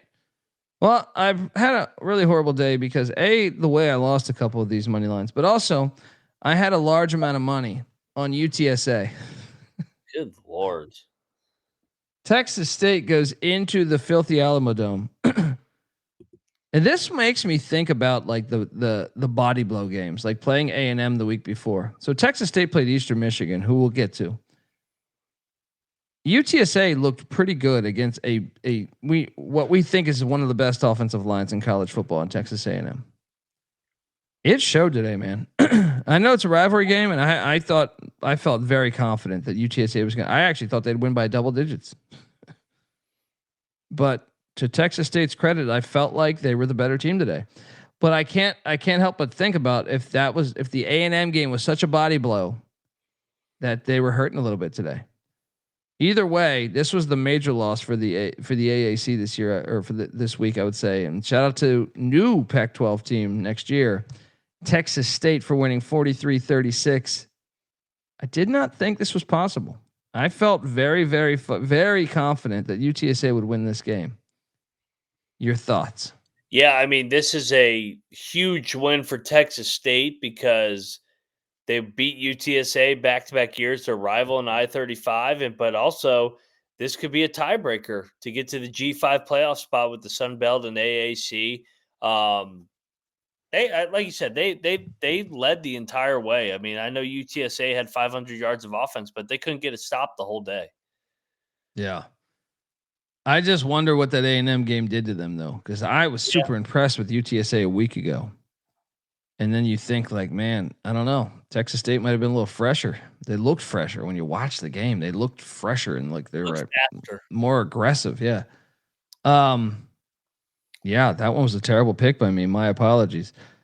Ohio State won 70-0 over Grambling. We don't need to talk about that. Okay, score one for the AAC here. I must admit, you know, when you got 50 fucking games on at once, I thought Western Michigan won this game. Yeah, this game is crazy. I thought they won this game, so I turned it off. And I'm still confused whether did they watch it. That's what I'm saying. Did they overturn a call, or was it that I missed North Texas with the ball? Anyway, in overtime, North Texas 33, Western Michigan 30, which is a huge game for the win total on North Texas, by the way, which we took the over. Yeah. This was one that was a mystery game to me, but another win for the AAC. We did cover though with Western Michigan plus 11 there, 10.5, whatever it was. And then shout out to the great Mark Stoops for kicking a legendary field goal as Kentucky loses by 7 to Ole Miss. I watched this whole fucking game, and I am still calling Ole Miss counterfeit. And they're the same team, dude. They're the same fucking team. And last year, like, I know the world wanted to kiss their ass. I didn't think they were that great. Man. They're still, you know what they are, man? They're like, wow, I was thinking about this earlier today. Who was my comparison to them? I'm drawing a blank right now because I've been watching games and consuming for a while, but they're a counterfeit ass team, but they still find way. Like they found the credit to them for finding a way to win on the road here against a team they've struggled against. But watching them and seeing that ranking next to their fucking logo on TV, I'm saying like, fuck you, get out of here. But what'd you make of this game? Kentucky, great teams cover. Yeah, exactly. Well, I mean, Stoops should have kicked the field goal with 10 minutes left. He went for it on like 4th and 11 down. They kept doing that. They got that twice, right? Twice in that. Yeah, and I'm like, Stoops, you got to get a field goal and a touchdown to win the game. Why wouldn't you just take the 3 right now on like it's 4th and fucking 11? You ain't getting that with Calzada. I mean, they had Simmons rattled. I mean, he didn't have a good day. 13 to 24, 2 interceptions. But Ole Miss, man, I will give them credit.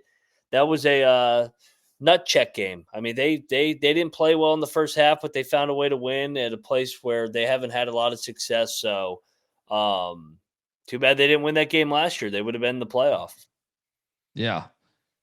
But either way, like when they try to make the SEC out like it's the greatest fucking shit ever, it's like I just never buy into them being a legit team. You know, they may fuck around and go to the playoff this year. They could. Their schedule. That was one of the games where I thought they could lose today. But they had a great schedule last year too, dude. That's what I'm saying. Like, yeah. Well, we both picked them 9-3 this year. So I mean, it's impossible for them not to. Almost, you're looking at the schedule. You're like, is this team any good? I don't know. The schedule is just very good. They're better last year. Yeah. Bowling Green covered against Cincinnati. Well, by the way, we cashed on Kentucky. Bowling Green covered against Cincinnati. Didn't touch this game. Cincinnati finally wins a game though.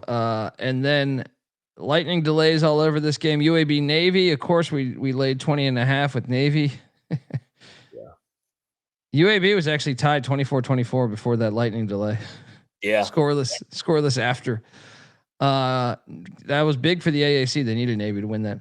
Buffalo destroyed St. Francis. We actually did pick that correctly. And then let's get to this Oregon-Oklahoma State game. I did not bet this game, but I also don't think this is the largest deficit Oklahoma State's had ever in a football game since 1907. I repeat.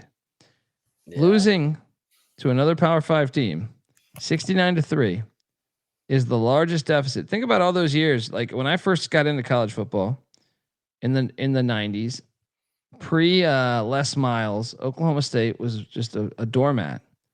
But yet they never lost 66 points. That includes to Oklahoma, Nebraska, Colorado, Kansas State, all those great teams back then. Today they lost 69-3, and I believe, I texted you this, I believe that Mike Gundy was fired today. I don't think there's any way out of this, short of him making the Big 12 championship. But here's the thing: I don't think they have any talent. I watched UTEP against UT Martin tonight, and UTEP looked way better against UT Martin than Oklahoma State did. Oklahoma State, we hit on this on the preview. They went and added a bunch of D2, D3 transfers, occasional FCS transfer, and they look like that when I see them play. This, you can't do this. You can't do this. I don't care that your starting quarterback was out. Yeah, he's done. You can't lose by 70. I'm with you, man. And I'm the biggest Gundy guy ever. But I mean, it's been a great run. I'm hoping he can turn around and maybe find a way to get to a bowl game. I think that's like best case scenario. But if you're the alums, like if you're the boosters, you're kind of I think that they're going to part ways. But I wanted him personally to go out with the bowl game. I don't want to see him go 3-9 again to end what was a great 20-year run. So. But you're right, man. This team sucks. I know they didn't have their starting quarterback, but they're slow. They're not athletic. Oregon could have named the score. I mean, they didn't name the score. They ran it up. I mean, Lanning. Lanning's kind of a dickhead, dude. Yeah. Like the more I see Lanning, the more I think like he's such a fucking asshole. He has the benefit of being at Oregon as his first job ever as a head coach. I thought the whole thing was bullshit anyway. I actually took Gundy's comments as a compliment to Oregon, like, hey, they're investing a lot in this program. And then Lanning twisted it and then just took shots at Oklahoma State. I thought Oklahoma State would come out of firing, but they just don't have enough dudes. I'm with you. I thought that was total bullshit. It's like, dude, really? You're going to run it up because he complimented your NIL? Yeah. Yeah. I find Lanning at times to be fucking obnoxious. I can't wait. And it's like, dude, what have you fucking won? You know what I mean? Like, okay, you're doing what every other coach at Oregon did. Yeah. Lost by 40 to Ohio State last year. Like, get out. I mean, he's not doing a bad job, but I just find him to be like fucking obnoxious, which maybe is good for the sport. It's almost like the Spurrier effect. When Spurrier was at Florida, I fucking hated him. Then he left, and I was like, I kind of miss Spurrier. But it's a good comparison. He does have a little Spurrier. He's just got some asshole in him that I'm like, dude, did you need to do that? Did you need to do that? Well, especially against Gundy, like who's been kind of a legend in the sport. It's not like he was running it up on a young coach. I was like, come on, man, like win the game, fucking 38-3. It's okay though because Phil Knight's like 88 years old. Let me make a point here. Boone Pickens died, and Oklahoma State's money turned off. Yeah, you better hope Phil Knight's got some shit lined up in the future, so when he dies, Oregon's taken care of. Because guess what Oregon was before Phil Knight? They were fucking old school Oklahoma State, absolute shit. All right, so you better hope he's taking care of you. All right, that's all I'll say. That's all I'll say is. I think Gundy was right on his comments too. They have more money, and you saw the athlete that Oregon has versus Oklahoma State had today. He wasn't wrong in what he said. And I'll use the Jim Harbaugh quote. Like, to me, Dan Lanning, like I can't say that you've done a bad job because that's not accurate. But I will say this: you were born on third base. I believe that you were born on third base. You were the defensive coordinator at Georgia when you were paying players, and you had that edge, right? So you got a job at Oregon, okay?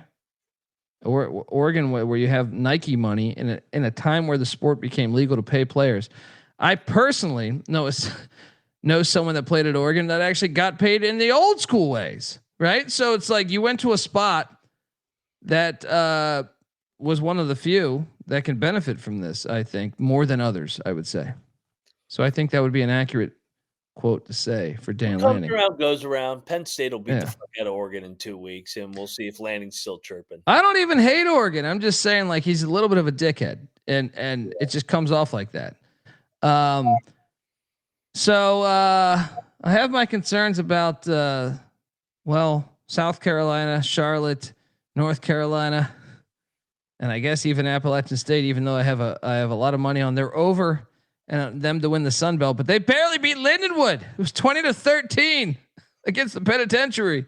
Oh my God, how bad's Charlotte? I mean, that's concerning.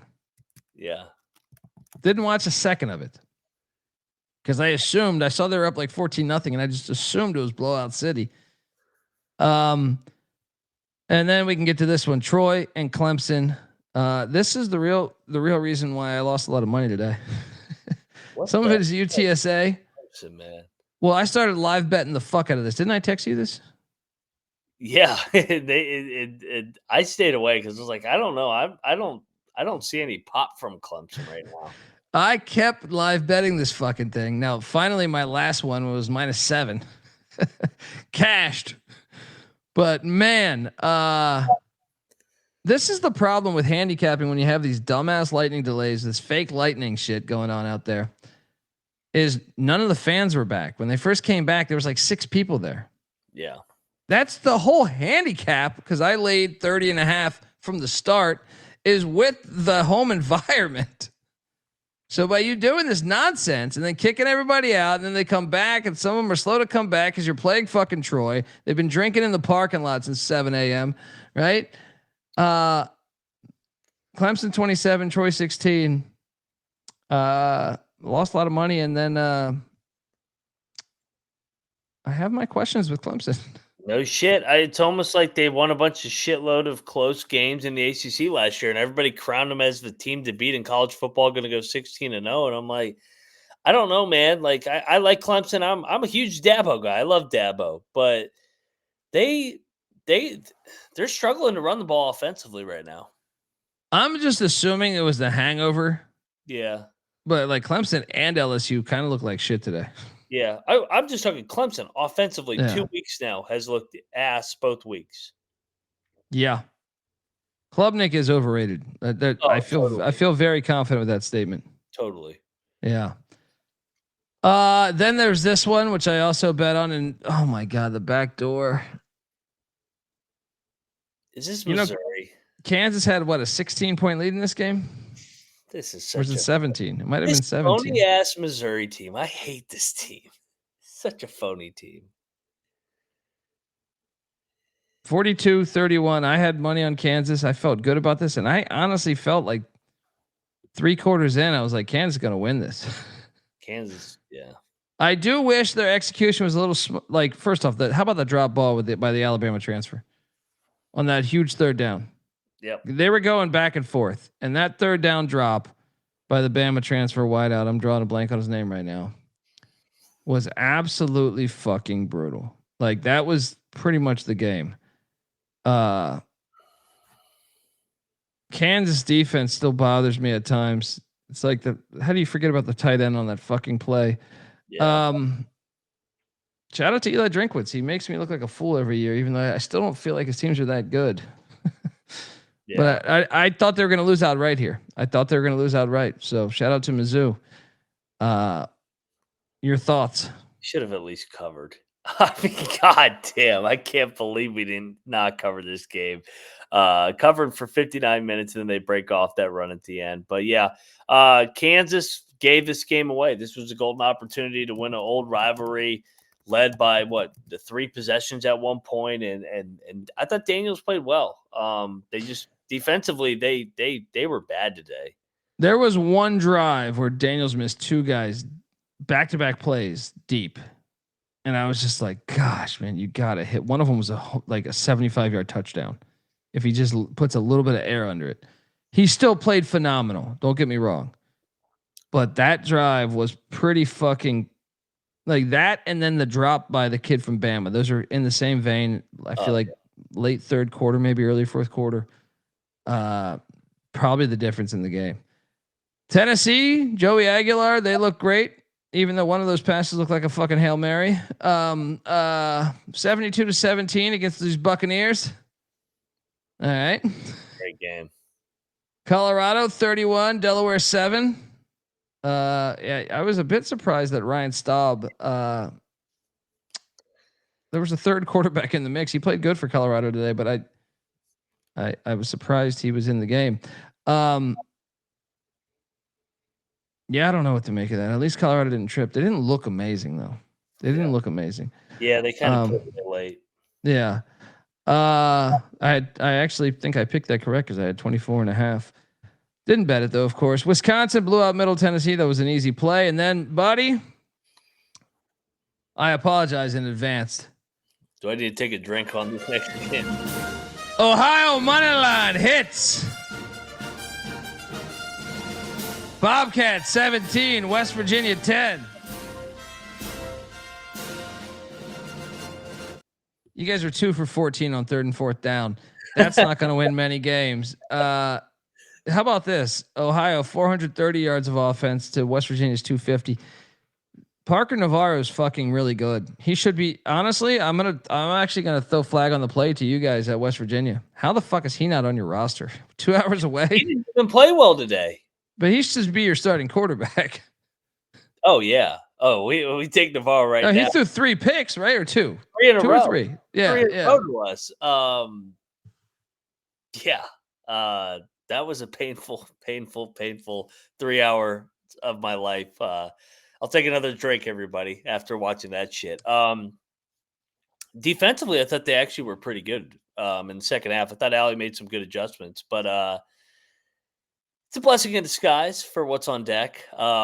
I feared this game the entire summer. I talked myself into it that they were going to rise to the occasion, but offensively, they suck right now.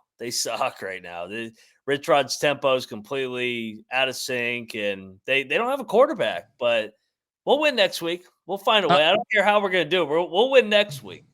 I made a reference to this on the morning show, which I'm sure most of you guys didn't listen to because it didn't come out in podcast form, but I feel strongly about this, and I know you're going to disagree, but okay, my wife is Colombian, right?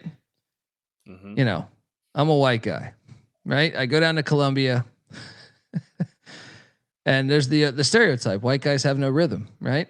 And trust me, we don't, right? When we go to a dance floor in fucking Bogota or wherever in Colombia, I feel like, God damn, these motherfuckers can all dance their ass off. And I'm just sitting over here. But I'll say this. Takes me about 10 fucking rum and cokes. And then I can dance my motherfucking ass off, right? Yeah.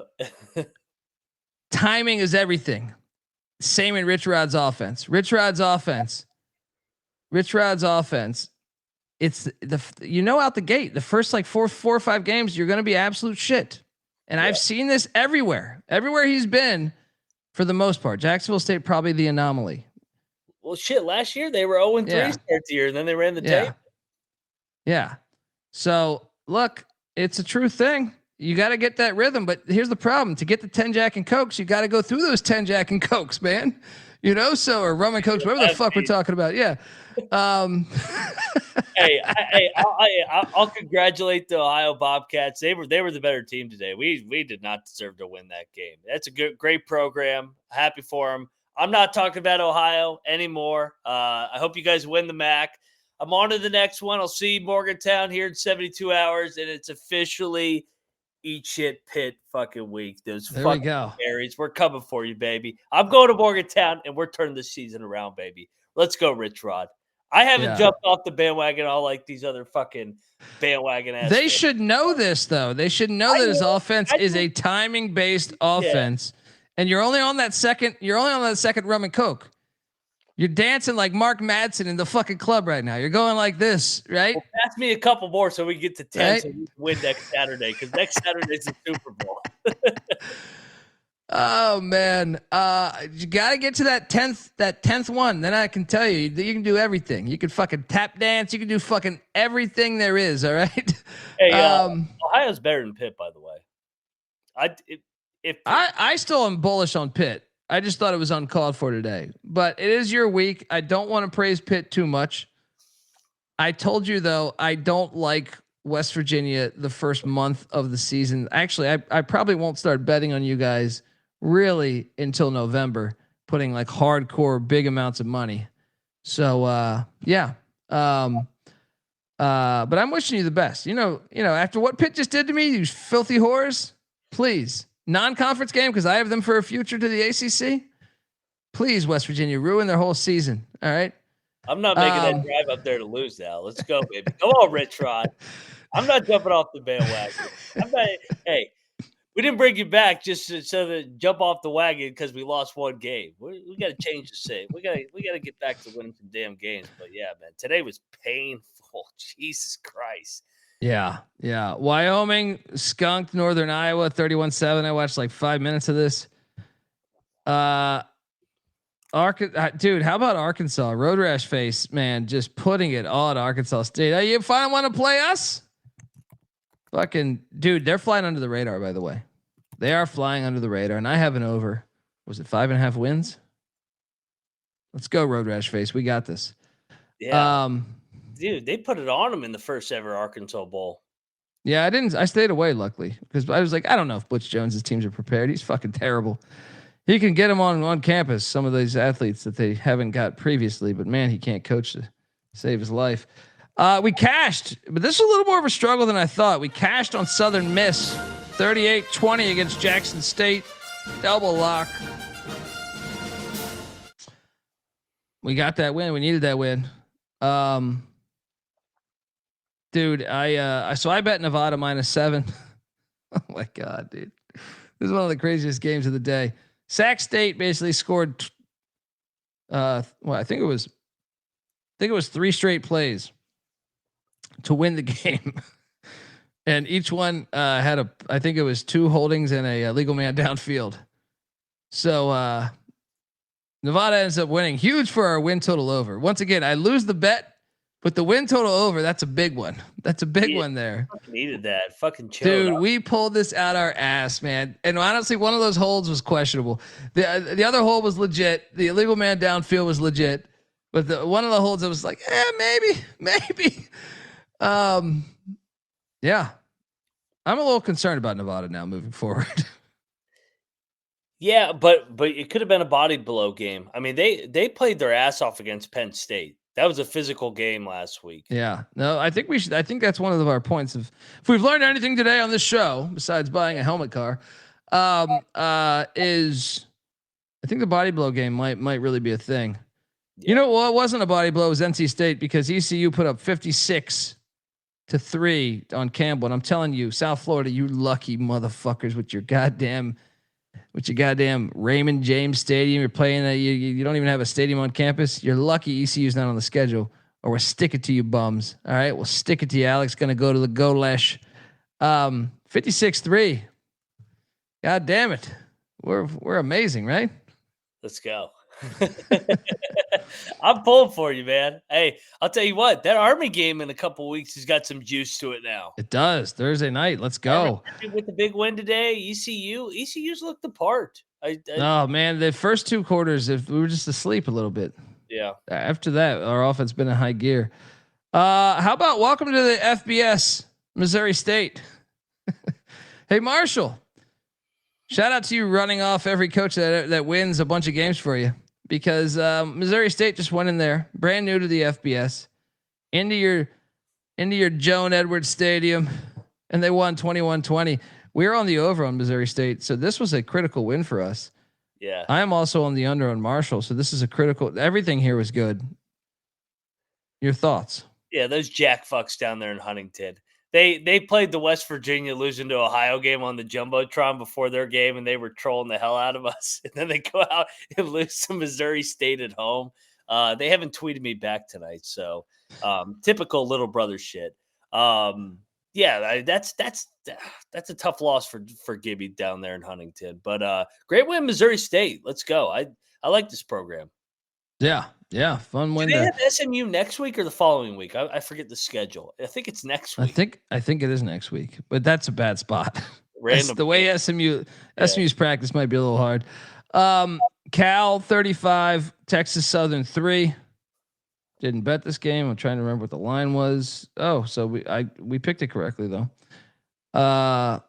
Utah blows out Cal Poly. Dude, how about this game?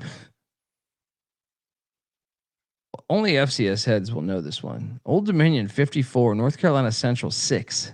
Old Dominions. They play Virginia Tech next week, dude.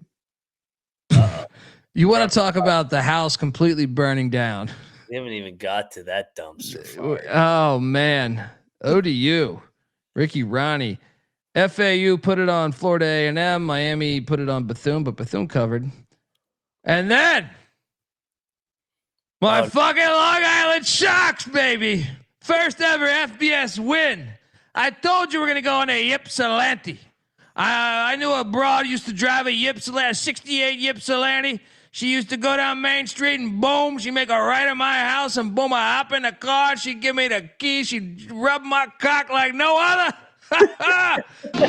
All I know is we're hard-working, tax-paying people like you, and we don't take shit from nobody. You got that, asshole? Ask me. The fucking union that works for you. Long Island 28, Eastern Michigan 23. The Sharks are swimming. You hear that, Beanick, down in your fucking Ypsilanti factory? By the way, I think we're gonna think we might lose our under on Eastern Michigan, but that's irrelevant right now. That's irrelevant. Yeah. I love Chris Creighton, but fuck me. Yeah. Well, he can win some MAC games. The Wacky Mac's crazy, but man, you can't lose this one, man. The Sharks, baby, swimming. The LIU, come on, swimming. Fucking Peter Lugas. How about Bryant, the Bulldogs, the Sharks of LIU, the FCS heavy hitters in the Northeast? Let's fucking go. We should have put a parlay on those two. LIU. We should have. We should have. Hey, fade the MAC. The FCS got the MAC today. They did. Shout out to Danny Dumbshit giving us $20. That's going to the helmet card. Dumbshit. I appreciate you though, brother. So Tulane almost lost to South Alabama. Now this was a good win for the AAC because they avoided disaster, but trap game. I'm still a little concerned. They got Duke next week? So yeah, tough spot now because Duke's coming off that loss to Illinois. Yeah. And then Houston Rice, we took Rice plus 14.5 and we were cruising for a little bit, man. Here's the problem, man. Rice, when it got to 17-3, Rice, off schedule. Rice, well, they went into pass mode. Yep. And when they went into pass mode, the next pass was a pick six. They got and then I go, oh shit, we're fucked. 35-9, Willie Fritz. Now here's once again, there's a silver lining in this. I have Houston over 5.5 wins, and I have a lot of money on that bet.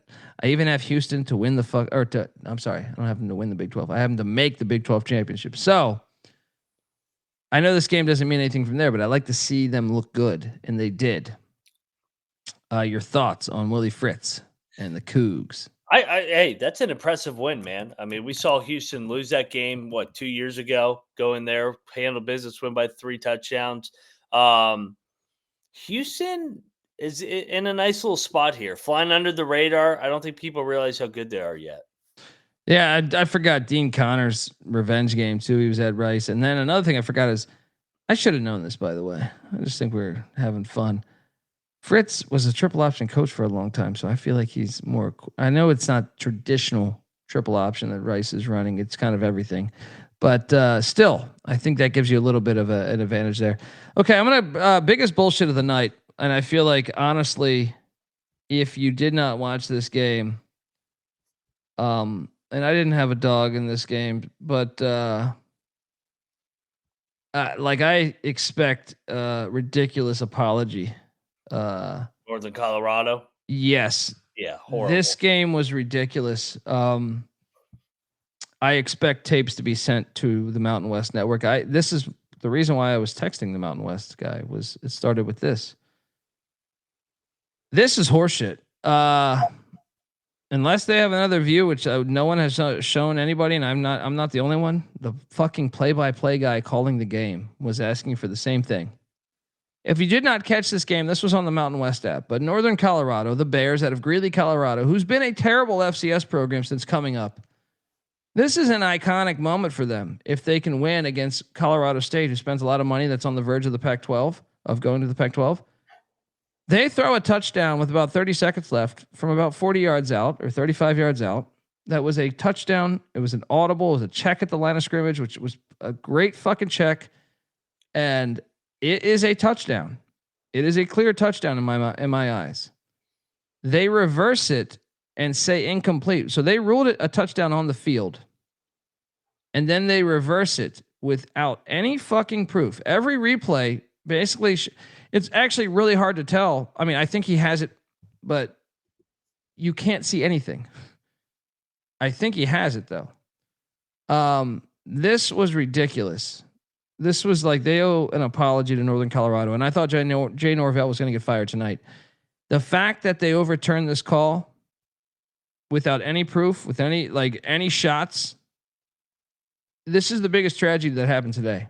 Northern Colorado is a program that was D2 not long ago, and this would have been a game-changing win for Coach Lamb there, and they got absolutely fucking robbed. Use Twitter on this fucking game. Use Twitter on this. I'm telling you, search this game and tell me that's not a touchdown, which they ruled a touchdown, and then to say it's incomplete when there's zero proof of it being incomplete is absolutely fucking pathetic. It's absolutely pathetic. They owe them an apology. The Mountain West owes them, or whoever, I don't know if those are Big Sky officials or Mountain West officials, whatever they are, they owe them an apology. They owe them an apology because that could save that coach's job. Winning an in-state rivalry game like that. And they were the better team the whole fucking game. The whole game. They had the lead from start until like 4 minutes. And then Fowler Nicolosi runs one in and they bounce all the way back down the field and they score a touchdown to win the game. They were fucking robbed tonight. Absolutely robbed. And the biggest headline of the day should be how, in my opinion, it shouldn't be South Florida. It shouldn't be Army. The number one headline of the day is how did the refs overturn that? How did they overturn that?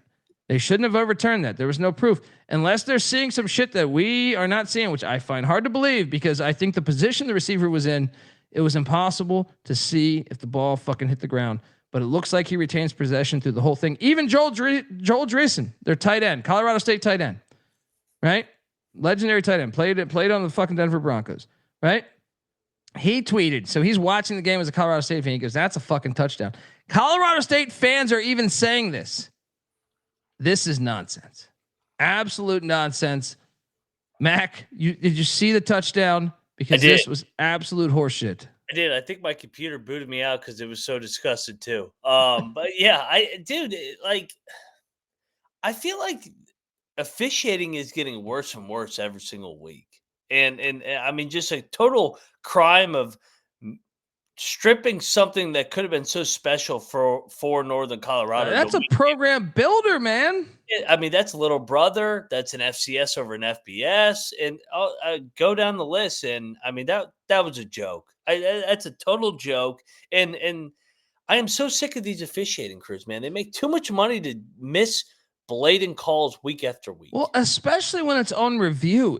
That's where it makes me think like there is an agenda.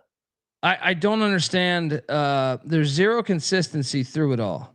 And there's zero transparency. The ACC did something that I did appreciate this past week on last night's games, right? Or whatever night's games. Was it Monday? Something in the past week. It was where Monday, I think it was Miami, Notre Dame. They give you full transparency in the booth. Yeah. In my opinion, we should have all this should have happened a long time ago. You need full transparency because I just don't see how they fucking overturn this. I would have got, if I was Northern Colorado's coach, they would have had to call the police. I honestly would have been absolute batshit crazy because you cannot tell me that was not a touchdown.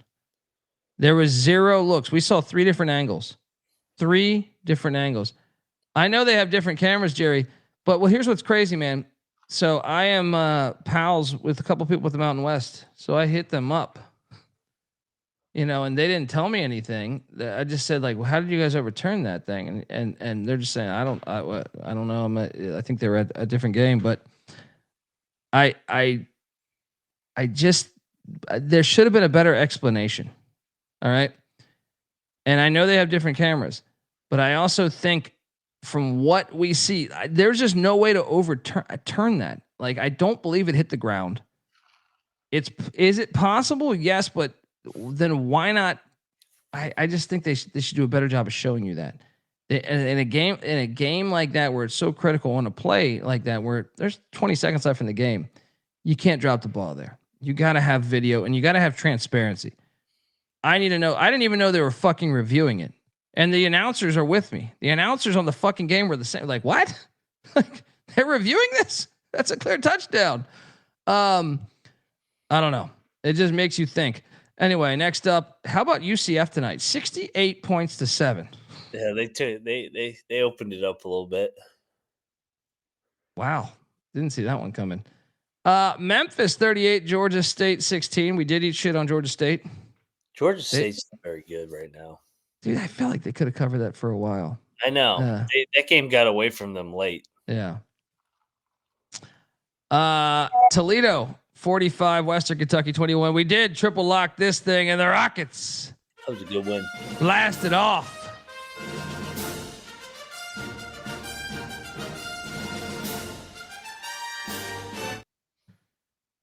And then Coastal Carolina 13, Charleston Southern nothing. This was a 3-0 game deep into the fourth, and I thought Tim Beck.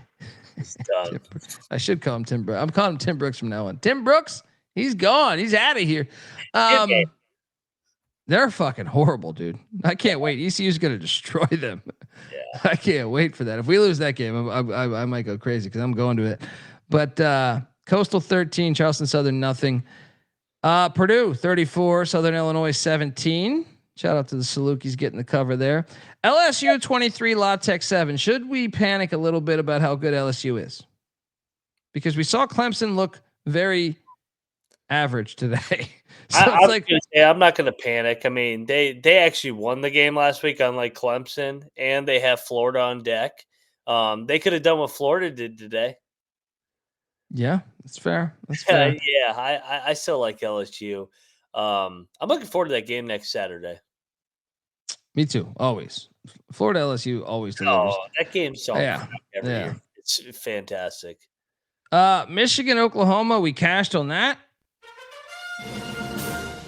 24-13. Fade the young quarterbacks on the road. Age-old tale. Oof. He had a rough night. You see his final stat line? I did not. What was it? 9 for 24 for 140. For 142. Yeah. And I think he's good, but I mean, we crowned him way too early. I mean, he's gonna be good, but it's growing pains. He's young, and Mateer was a dog. I know Beanick was saying he did leave a couple of balls up that could have been picked off. That's Mateer. He takes his chances, like his Venmo account, and yeah. I like Mateer, man. I'm pulled for him after the Venmo shit. He's one of us. Yeah, I like Mateer too, but I still have my concerns. I got to see them hit the road. You learn about a team when they hit the road. So I thought Oklahoma was good defensively tonight. I thought they flew around. Well, they were good defensively last year. Like that defense has been intact. Yeah, Venables can coach some defense, man. Yeah. Yeah. I mean, it kind of went exactly. I think I said I was on Sports Grid tonight, and I believe I said the final score would be 24-16. So I was pretty close. Chapel Bill 20, Charlotte 3. Getting in dust ups with the Patriots organization. It's great. I do love that aspect of this, but if you really look into this, Carolina only had 32 yards of offense more than Charlotte. Oh yeah, North Carolina's not very good. But you got that win. Yeah. Hey, you got to start somewhere. They're not very good right now. I think Belichick will get him better. I still question how good this roster really is, though. Yeah. And then one of the games of the night, and I know I have a lot to talk about here. Shout out to Daniel Cady. I know he's an ASU fan, so I'm sure he's considered jumping off of a fucking roof at some point in the past hour or two. Mississippi State 24, Arizona State 20. In my opinion, I think Arizona State was the better team. But shout out to the people in Starkville that stormed. Fuck Greg Sankey. Storm. Shout out to Will Mormon as well.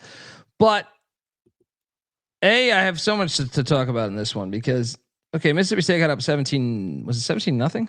17-0 in the blink of Yeah. an eye. I mean, Mississippi State came out like ready.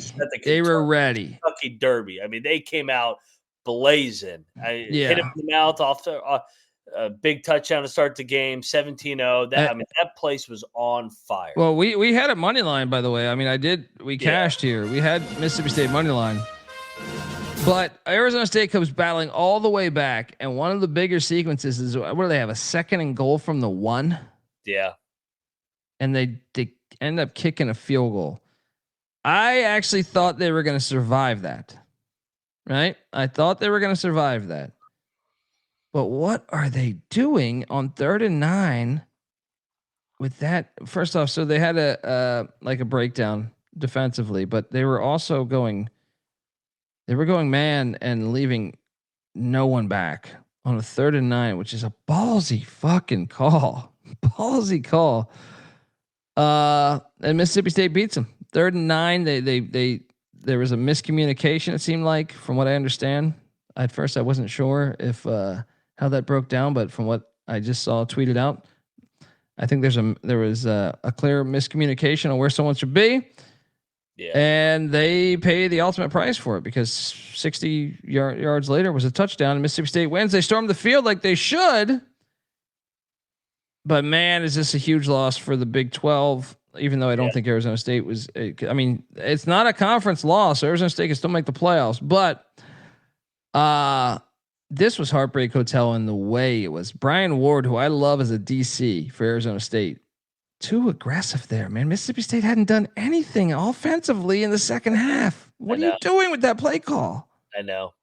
That's a tough one. What a great game though. Oh, I mean, and the best. I mean, everybody had eyes on Michigan, Oklahoma. That atmosphere in Norman couldn't touch Starkville. Starkville was on fire tonight for that Arizona State game. They had to score at the fucking 1. How did you not get away with points at the 1? Oh, I know. And then they had to settle for a field goal. But hey, you know what? And Daniel, I know you're pissed off in the chat about Dillingham. Perspective, the fact that Dillingham in year number 3 has got you to a point where you're getting the field stormed on you by an SEC team shows you how good Arizona State is. They didn't play well tonight, and they still probably should have won that game. So that was just a fun football game, man. I don't know if I should say they should have won because they got down 17-0, but they got hit in the mouth with the crowd. The crowd energy really hit them in the mouth, but then they settled in. I was about to say, like, from like second quarter to fourth quarter with 5 minutes left, I thought Arizona State was the better team. But you got to finish. You got to finish right there. Credit to Jeff Levy, and credit to Shapen for that pass, and making the right read. And yeah, I mean, that was very impressive. Shout out to Hail State. They can beat somebody in the SEC this year. Yeah, they play Florida in a few weeks. They could definitely beat Florida. Yeah, they can beat Tennessee's fun. Yeah. I watched 0 of this game, but Nebraska won 68-0. Like they had fucking, Damon Benning and Amon Green and Tommy Frazier and all these other greats. What the hell was this? 68-0? Akron's pretty bad, man. Yeah. This is one of the best games of the day, in my opinion, too. And I would have never admitted this or predicted this, I should say. Michigan State, Boston College was a game. And I'll be honest. Back-to-back years now. Back-to-back years. I hate this 2-point conversion shit. Oh, it's stupid as fuck. It's just a terrible way to lose a game. This game was awesome. This was an awesome football game. Shout out to Michigan State and Jonathan Smith. We're on the over. We needed this one. Yeah. But man, this is one of the best football games of the day, and I feel like it's Boston College, Michigan State. Probably a lot of people didn't watch, but I thought it was one of the best games of the day. And then I cashed on my over, and I believe I nailed this to a T when I said USC will get to the over by itself. I think it closed at 60.5, but when I called it on the show, it's 56. But still, you still nailed it because Georgia Southern scored 20, 59-20. The Trojan men, they whooping ass. I still think Georgia Southern should move on from Clay Helton, even though you played USC. Any thoughts on that one?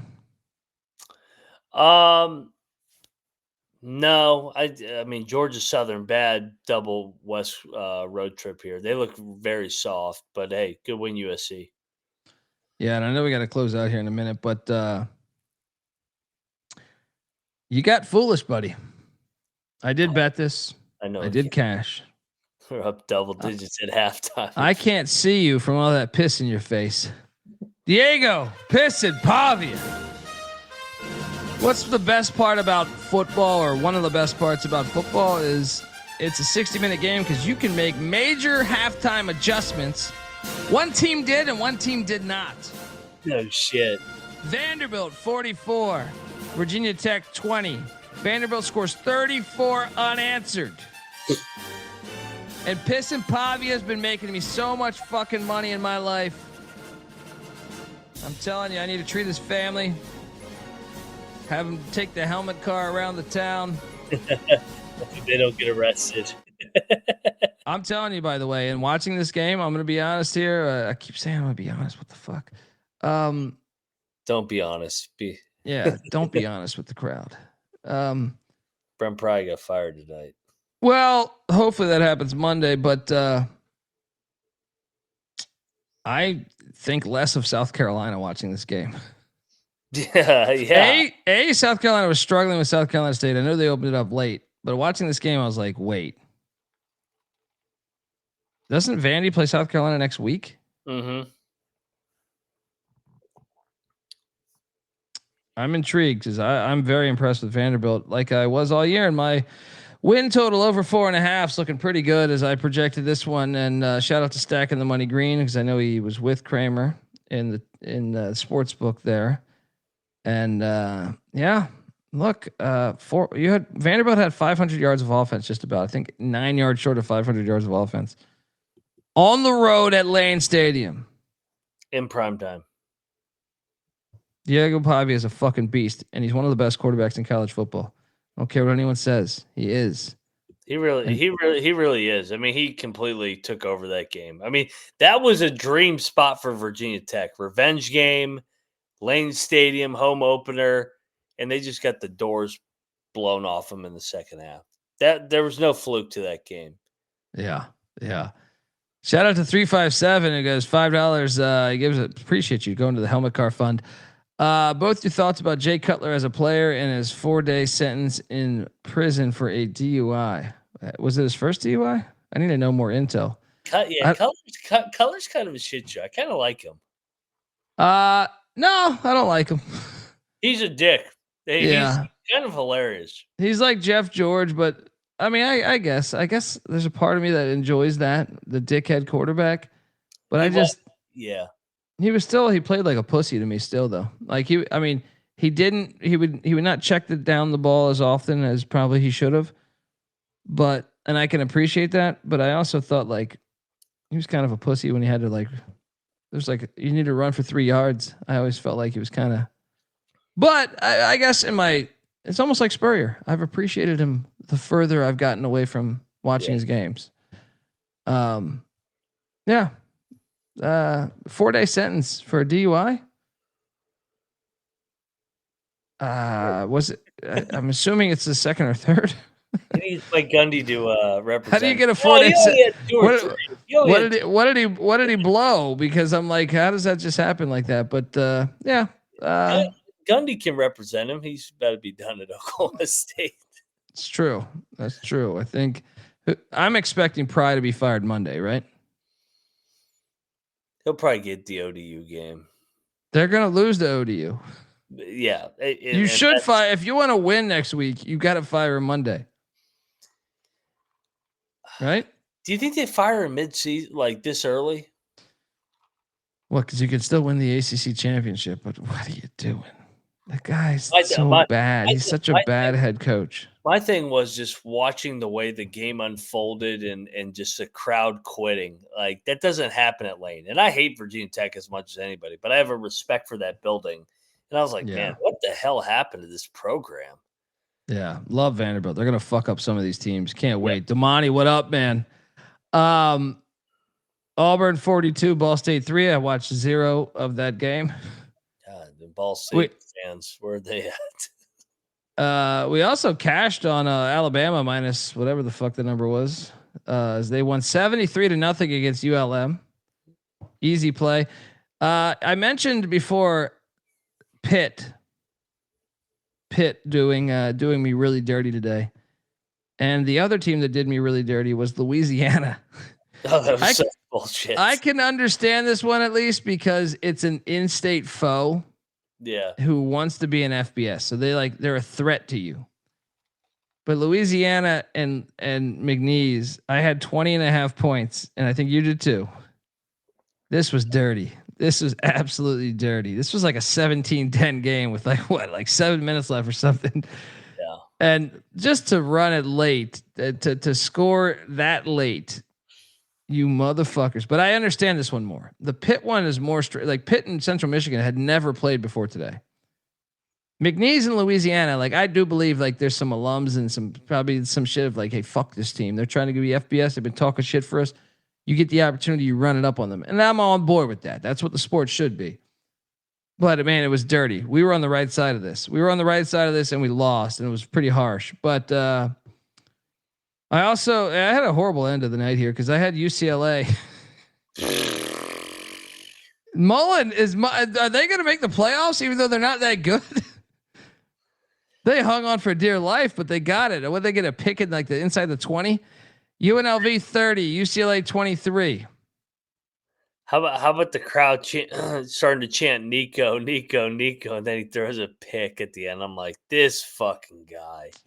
UCLA is a joke. This was great. I mean, this was another one where I lost money. Yeah. For this game, but I have a large bet on UCLA under 5.5 wins. So I was like, okay. Yeah. Okay. And ego wise, I don't want to see Nico do well. I don't want to see UCLA do well. I don't like how that was handled. Like him doing bad and it going the south the way it is, I think is great for the sport, to be honest. Yeah, but I blame his dad more than him. He's just a fucking 20-year-old. Yeah. Well, 100%. But I don't want him. I don't want that to be the new standard where, I'm going to hold out of the playoff game and demand this amount of money. And then that's true. I mean, look, I told my dad to fuck off and I moved to California when I was 21. So I feel like you could be like, Dad, what the fuck you do? Can you shut the fuck up and let me play quarterback? But at the same time, he's not very good. He's not very good, by the way. Well, I mean, he's learning a new offense. I mean, I don't know. He had moments tonight, right? He's just so up and down. He's not. Yeah. He's just not worth all the baggage that comes with him. Well, especially if you're factoring his dad, right? His family. Here's what's crazy: is UCLA outgained UNLV by like more than 75 yards, and they still lost, and they never had the lead in this game. Yeah, quite fascinating. But I do believe New Mexico is live next week.